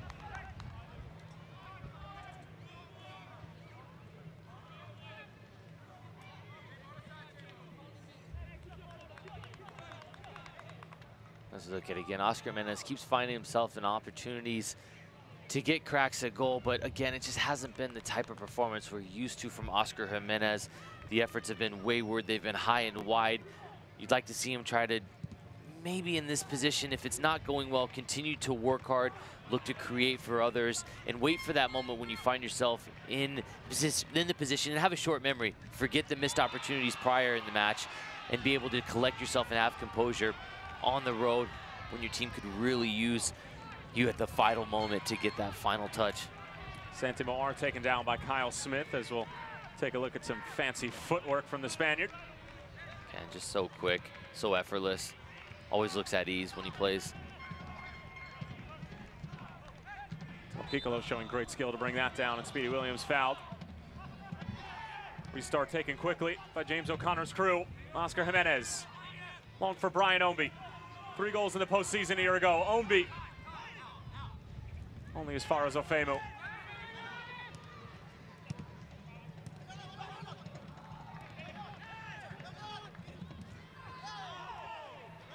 Nothing in it for Lauren Varga. Raffanello gets stuck in, but Galena can't keep it in play.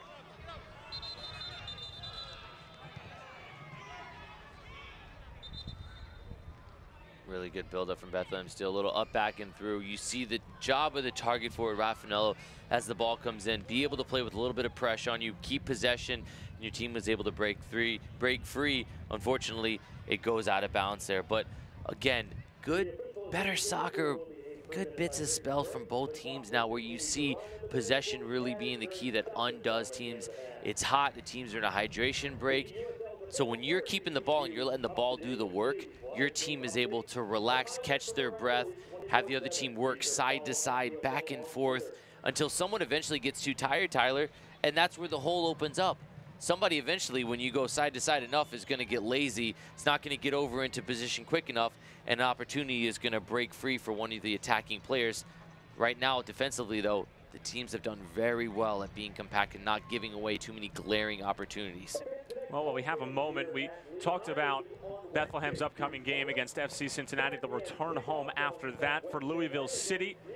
Upcoming matches against Penn FC, and then it's the round of 16 against Nashville. That'll be played at Lynn at the University of Louisville Wednesday, June 20th at 7 p.m. And then they're on the road against North Carolina FC, and then home against the Pittsburgh Riverhounds as the Forge soaks in the scenes here at Goodman Stadium. Now, Jamie, I want to ask you, because I always find it so interesting, because this sport and the way that the U.S. Open Cup is slated in the USL regular season, it's so fascinating to have sort of this mini season inside of a season with the U.S. Open Cup. How difficult is it to sort of turn the switch between these unbelievable sellout games, knockout, elimination, New England Revolution, instant classics, and then coming into a regular season game where you still have 4 months left to play? I mean, how do you balance between those two? No, it's a good question, Tyler, and I think for these players, just the other night, I mean, they're playing in a massive game against an MLS team in New England Revolution. Louisville City gives a great account for themselves, and they have to come back and play just on a quick turnaround in a league game in a difficult venue to play. Bethlehem Steel, very good at home. Brendan Burke talks about making this a fortress. It's tough to do that, to switch mentally from the emotional high to now a regular season. You talked about earlier, you said the dog days of summer. That is very much a mindset players have at this point. But it's about the coach, James O'Connor, keeping it fresh, keeping the perspective of players to know that it's important to get up for those moments, enjoy them when they happen, but then quickly switch over focus to what's important. And that's going on the road to Goodman Stadium, playing against a hungry team with a lot of players who have a lot of different things to show themselves for and a lot of ambitions, because a lot of them are early on in their careers. Going against the defending champions, those players know that this is a good opportunity for them. It's about keeping it fresh, finding these moments, and getting big performances from players when you need them. Well, Skundrick Sees it goes through his legs. Ombi has his delivery denied by Ofemu. Top of the box. Williams on the first time, but right into the hands of John McCarthy. Anywhere but there, it's probably rippling the back of the net. Safe hands from McCarthy and a well-timed run from the central midfield position from Speedy Williams. He does a good job of staying over the ball. He almost hits it too well because he strikes it so straight on. If he can wrap his foot around it, maybe try to curl that either side of the other. As you mentioned, anywhere else it probably goes in. You put that right into the midsection, John McCarthy, he's not going to spill too many of those.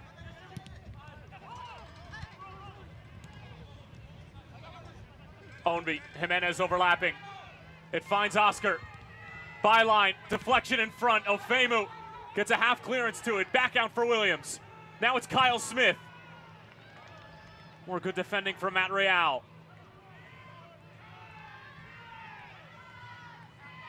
And a fall for Fontana.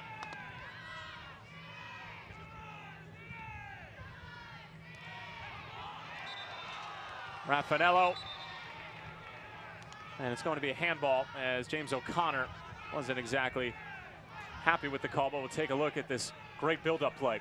A little heavy pass from Ombi. As that gets carried to the end line, Oscar Jimenez has only one choice, and that's to cross. And again, like we've seen all night, Brandon Aubrey, Ofemu really put themselves in good spots. So Oscar Jimenez wasn't able to create anything off that. If Ombi takes a little bit off that, now McCarthy, Aubrey, Ofemu, they have to wonder, is Jimenez going to shoot this? Is he going to cross it? It gives him a bit of a different angle. And McMahon will go back for Ranjitsingh. A little less than 17 minutes remaining in the allotted 90 plus stoppage time. We did just recently have a hydration break, so initially there will be 2 or 3 minutes added on at the very least for stoppage time. Tyler Terrens along with none other than Jamie Watson for this crucial Eastern Conference clash between Bethlehem and Louisville at Goodman Stadium on the campus of Lehigh University. Brian Obi winning in the middle of the park. Striding forward. Tangled up. No call from Laurent Varga. Slightly surprising. I've been very complimentary of referee Laurent Varga. I think he gets this one all wrong. As Brian Obi does a great job, it's just off balance. The legs get tangled. You can see Matt Mahoney. He's always chasing Ownby. His legs get tangled. He clearly goes down there. Must have seen something different than we saw, Tyler, but Laurent Varga's been very good today. I think that's just one he may have missed. Well, he's kept the cards in the pocket. He's given guys an extra chance. You know, he has been very, very good, but referees, believe it or not, are human beings as well, and we're all susceptible to mistakes at one point or another, unless you're Jamie Watson. Tyler, you've never made one, have you? Not in recent memory, no. It's tough, you know. You get it. I was wondering if he was going to miss that one, as Ownby just had a nice crossover after his touch popped up on him. Gets it right, though, in the end. See, the finals just ended at NBA. Ownby gives his best Steph Curry impersonation. Well, it looks like he was trying to go out the other way when it was a tie game, so it looked like he J.R. Smithed it. J.R. Smithed it. That poor guy. That didn't have any impact on the series, did it? No, absolutely not. They were never winning it. Fontana on the move. Edge of the area. Scuffs it. Skundrich. And we're getting word that Tony Temple, teenager from Liberia, is going to come on soon. Decent ball in, and Sean Tosh, how good is that? So calm, composure, to know the settings and your surroundings, to know that you're able to pull that off, to keep possession for your team. Veteran move from Sean Tosh.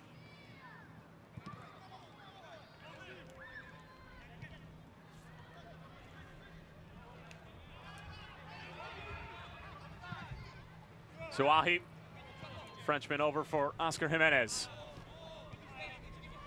Less than 15 minutes to play here at Goodman Stadium.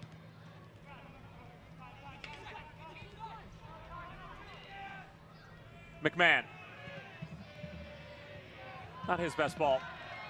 And maybe fatigue starting to become a factor for the champions, who, of course, as we mentioned time and time again, had that emotional, dramatic 3-2 win over the New England Revolution on Tuesday night, as Tony Temple getting ready to come on.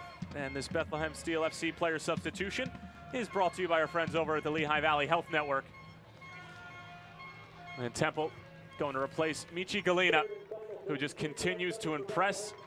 Nothing quite tangible to show for his 77 minutes of work or so, but another very solid shift from the 18-year-old. For my money, one of the best players on the park tonight. I think the 18-year-old gave a wonderful account for himself. His speed caused problems. He got a couple opportunities himself, wasn't able to find the back of the net. But I think if you look at this game, Galina will be the one person whose name we've probably mentioned the most. He's caused so many problems. Paco Craig, normally a defender that doesn't have a lot of outside midfielders or forwards that cause him real problems. Today, Galina certainly did cause problems for Paco Craig. And it will be a free kick in favor of Bethlehem, and somebody who has sort of been floating around and potentially could get his first 90 minutes in quite some time, James Chambers, and now officially will get his first 90 minutes of the season with the third and final substitution being used. Only played 60 minutes in that match against North Carolina FC. Brendan Burke saying that they probably thought that Chambers could have gone more, but obviously being cautionary with the veteran. Santi Moar. Wasn't a bad idea, but the ball for Matt Real. A little bit too much mustard on it.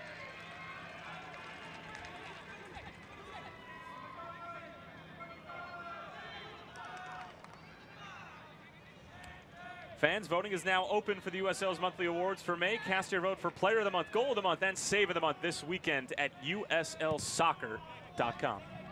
Can I vote you for Broadcaster of the Month? No. Why would you do that? That's a waste of a vote. I want to be 1-0 you against everyone else. So preemptively, congrats on your USL Thank you. Broadcaster of the Award for the month of May. I have many people to thank. My mother is one of them, as well as our outstanding producer, Roberto Fernandez, who time and time again makes me look so much better than I actually am. And me for the one vote. Yeah, I guess. So we all helped you.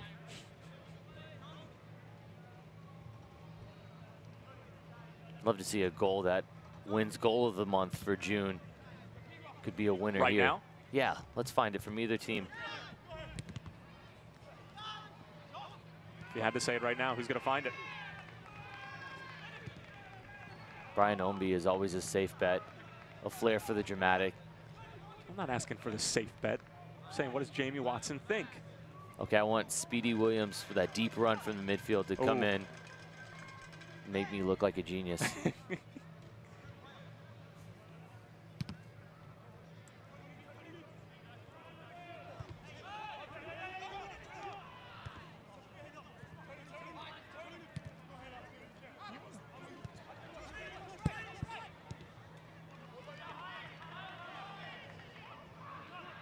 Real.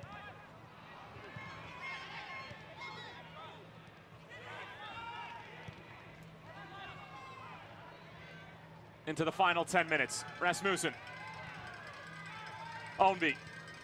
Williams. Intended for Kyle Smith, broken up by Skundrich. Now Santi Moar. Bothered just enough by Del Piccolo.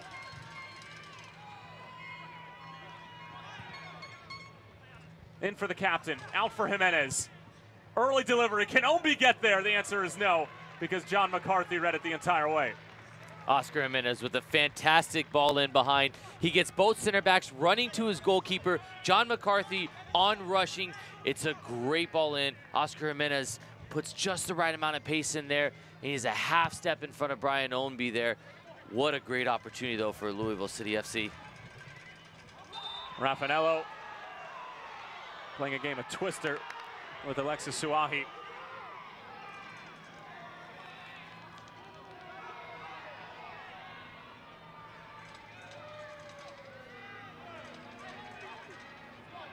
Yeah, to your point, Tyler, see Raffanello just trying to fight with Suahi. Suahi just puts himself in a great position time and time again. Raffanello tries going one way, then the other. Eventually just tries to go through Suahi, gets a foul called. Now it's Santi Moar picking up the loose ball. Runner-up for Rookie of the Year in 2017, drawing the triple team.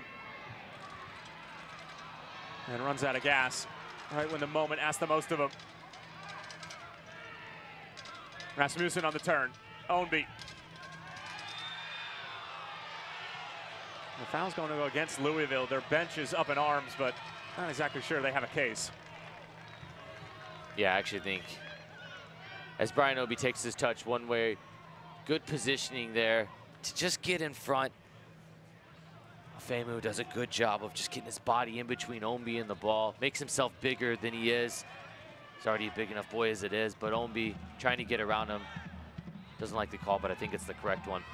Ofemu, of course, becoming the youngest player to ever score in Bethlehem Steel FC history with that equalizer against North Carolina FC as they would go on their way to a dramatic 2-1 win. Santi Moar with the 2 assists in that one and a massive 3 points just to cap off what was an extremely productive road trip. Your first appearance straight from the academy, and you get on the end of it in the 83rd minute in North Carolina. Your team eventually comes back and gets 3 points. Doesn't get much better for debuts than that, does it? That's what dreams are made of. Del Piccolo. Now wide from Jimenez. Haven't seen his best night.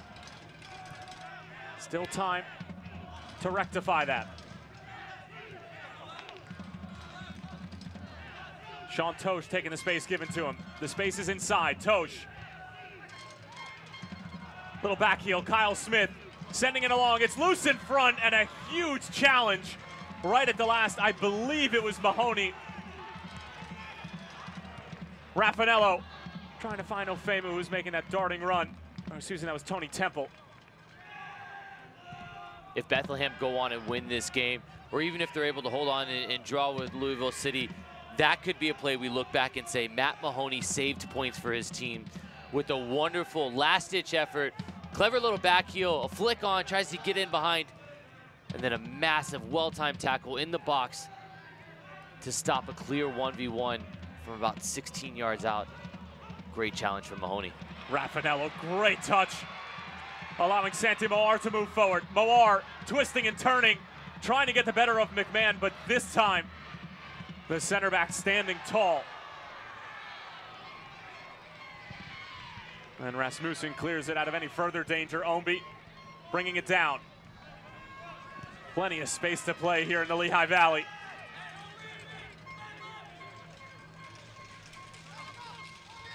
Strong work from Mahoney again. He's been one of the stalwarts at the back all season for Brendan Burke. Normally plays alongside Brandon Aubrey in that center back position, but tonight getting the start and outside back. Dealing with Jimenez, no look for Ownby. Cut out by Ofemu and touches it out of play.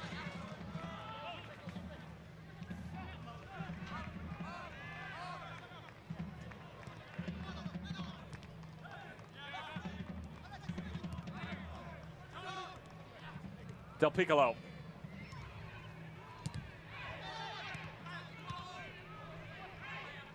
Interesting touch and cleared away by Ofemu.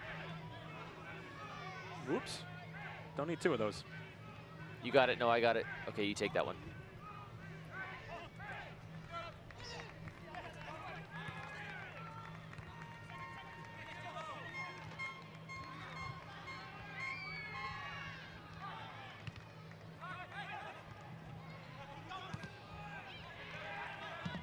Raffanello putting in the legwork. Suahi, it's a bad giveaway.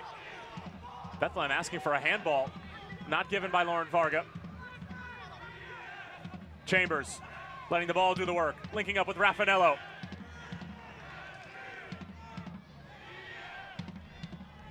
And Bethlehem wisely putting the brakes on after they were chasing the ball for what seemed like about 5 minutes. Can catch their breath on top of the ball now. Fontana over for Mahoney.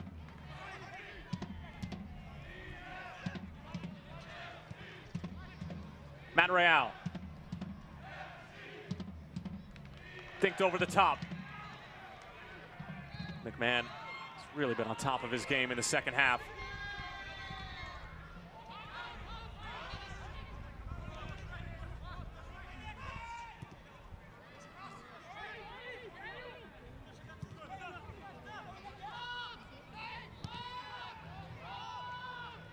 Good composure late on in the game from Bethlehem to string a good set of 15, 20 passes together so far. Trying to draw the Louisville City defense out to try to go again. Chambers.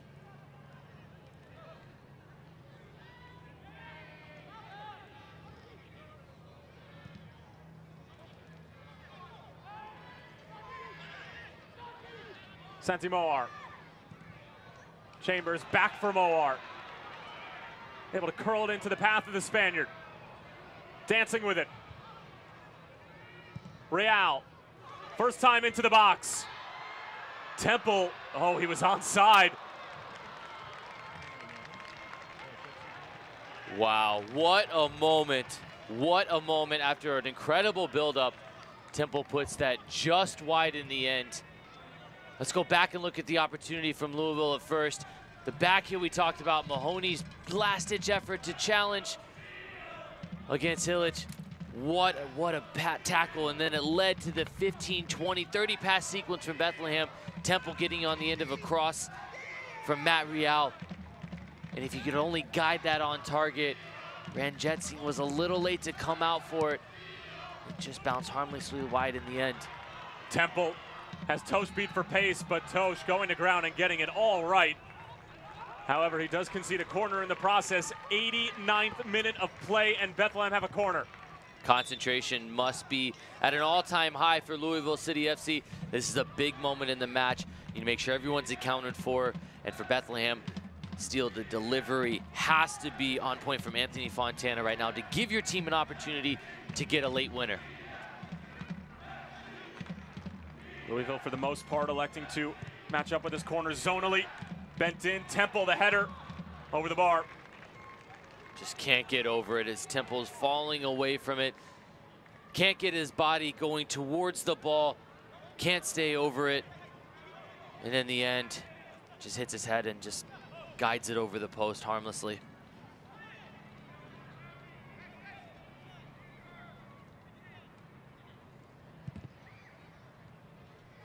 Ranjitsingh sends it away as we have officially entered the 90th minute of play. Good ball sent forward. Raffanello on the right side of McMahon, ripped down. That has to be a card. Tell you what, Raffanello has come on, just making his second appearance, and he has put in some serious legwork, doing all of the little things that won't show up in the box score, but may help Bethlehem on the way to a massive 3 points, as McMahon shown late mustard here in the 90th. Well, Raffanello does a good job of getting in front. He realized he's going away from goal. He's up there by himself. So the best thing he can do for his team is to draw a foul, get a set piece opportunity, get Moar in there in the box, get Ofemu in the box. Ofemu with the header last week late on against North Carolina FC, as you mentioned earlier, Tyler. Bethlehem Steel very good on set pieces. This is a big moment, important delivery from Chambers.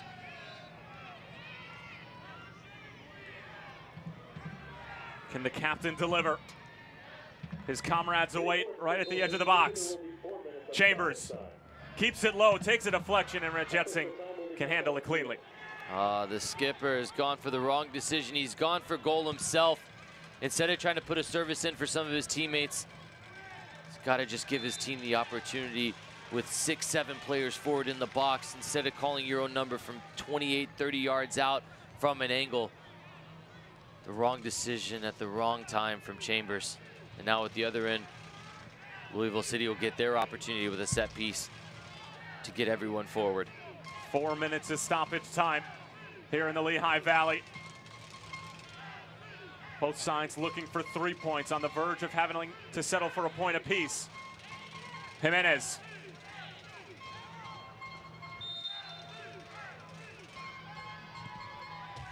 Not the best delivery, cleared away by Real. Handled poorly by Suahi. Raffanello taken down, but this time not going to see any sympathy from Lauren Varga. McMahon. Won by Ombi, but nobody latching on to the seconds. 2 big opportunities, one for each team, and both are let down by the delivery. With moments, the dying moments of the game, when you need the concentration to be at an all-time high, both defensively, but again, offensively with your service into the box. Chambers and Jimenez both deliver a ball that's easily cleared out and collected by Ranjitsingh at the other end.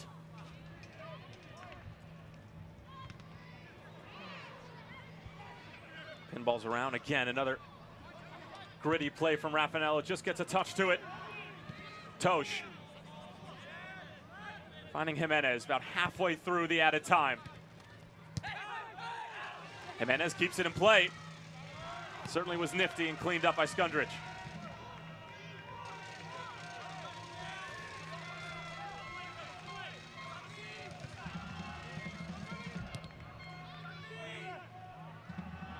Ownby won't be able to get there.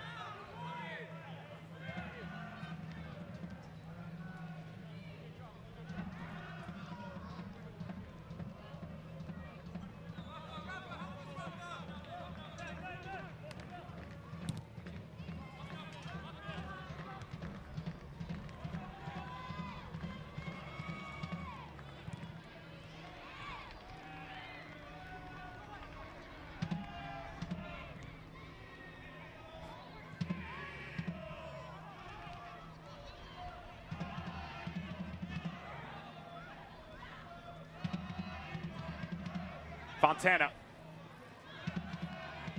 has it taken away. Trying to win it back. It'll fall for Jimenez.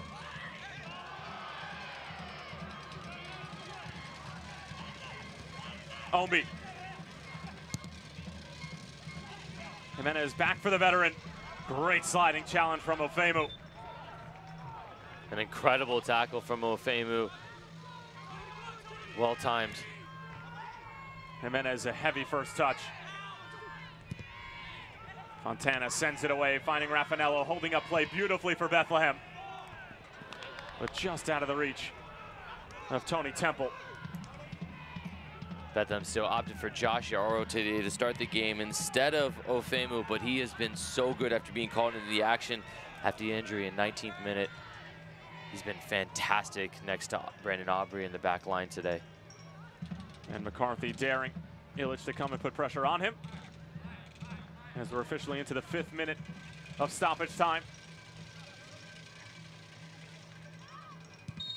And that's going to do it. The Bethlehem Steel and Louisville City Football Club have to settle for a point apiece. Both McCarthy and Ranjitsingh will get credit for a clean sheet. It's Ranjitsing's 5th. It's McCarthy's 2nd. It's a draw here at Goodman Stadium. Jamie Watson, your thoughts? Yeah, probably a fair result in the end. Bethlehem Steel maybe feel, though, as at home, the team with more opportunities to score today, wasted a lot of opportunities. Not the best performance we've seen from Louisville City FC, but again, a point on the road sends them into the share first place in the Eastern Conference with FC Cincinnati with the game in hand. All in all, though, a tie, a draw is probably a fair result. It's the first point for Bethlehem Steel FC against Louisville since September 15th of 2017. They lost earlier in the year on April 28th. They're able to get a draw at home after returning to Goodman after that productive 3-game road swing. 0-0 is the full-time score here in the Lehigh Valley. We'll be back in a moment with postgame.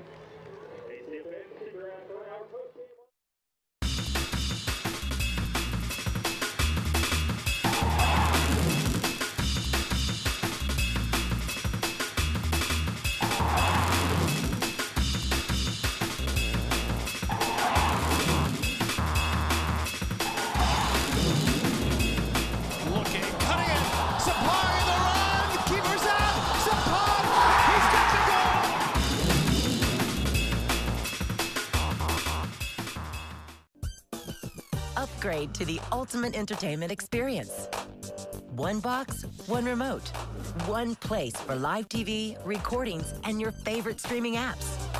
Powerful features get you to what you want quickly and easily. And stream live and recorded shows on all your compatible devices or download to watch on the go. Upgrade to TV your way.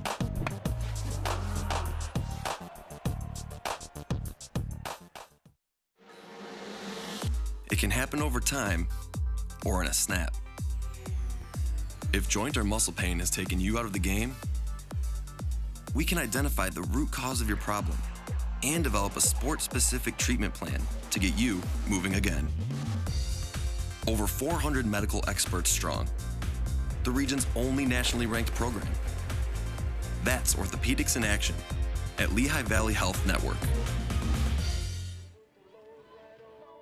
Bethlehem Steel FC return home to Goodman Stadium after their road trip and are able to eke out a point against the champions, Louisville City FC.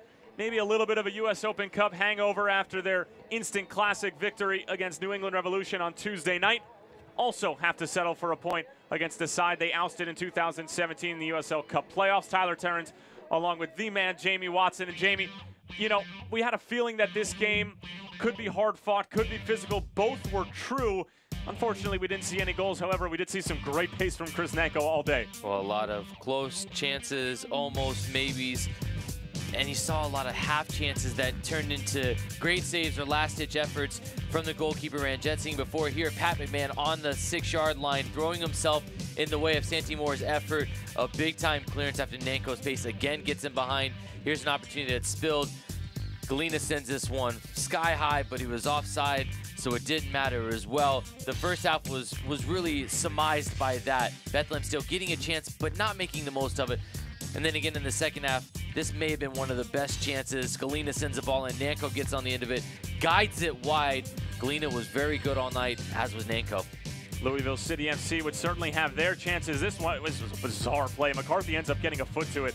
I don't even know who ended up getting the shot at the end of the day. Oh, it was like it was cleared off of Rasmussen, and then McCarthy gives the rebound up inside the 6. Santi Moar was really good getting to the end line here. He misses everyone out.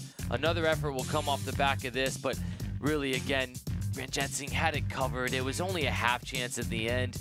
Nothing really to it. Just kind of seemed that way. Brian Omby does a great job here of getting to the end line. Cuts it back. Speedy Williams will end up putting this right in the chest of McCarthy. Not much to it in the game. It just really probably is a tale of the tape in which Louisville City had 65% of the possession. They did seem to dominate in that, but if you look at the shots, it was even at 12-11. Bethlehem Steel maybe had the better looks at goal. As we said, Tyler, fair result probably in a draw today. And Louisville City FC didn't have their first shot on target until the 60th minute. They went the entire first 45 minutes without testing McCarthy. So that just goes to show how out of sorts this James O'Connor's side was. I mean, we continue to talk about this sort of U.S. Open Cup hangover, and James O'Connor, as you know, Jamie, better than most, is never going to make that excuse, but tired legs seem to be a theme for Louisville tonight. Certainly, and with a roster of about 20 players, you can kind of tell that these problems are going to happen as you make a run in the Open Cup, as these games pile on. I think Brendan Burke will be the happier of the two managers with the way his team played, and I think James O'Connor will ask some questions of his team as they get set for their next matchup against Penn FC. They will need to be tidier on the ball, less mistakes, and they will need to press better than they did today against Bethlehem Steel. Well, after a gritty performance, Bethlehem Steel FC players will thank the fans for coming out, sign some autographs and whatnot. It was a fantastic night of football here at Lehigh University at Goodman Stadium. It finishes as a 0-0 draw. Both teams were trying to knock each other off, but they're going to have to settle for a point apiece. Bethlehem 0, Louisville City FC 0. That's the final score for my broadcast partner, Jamie Watson. I'm Tyler Terrence saying so long for now.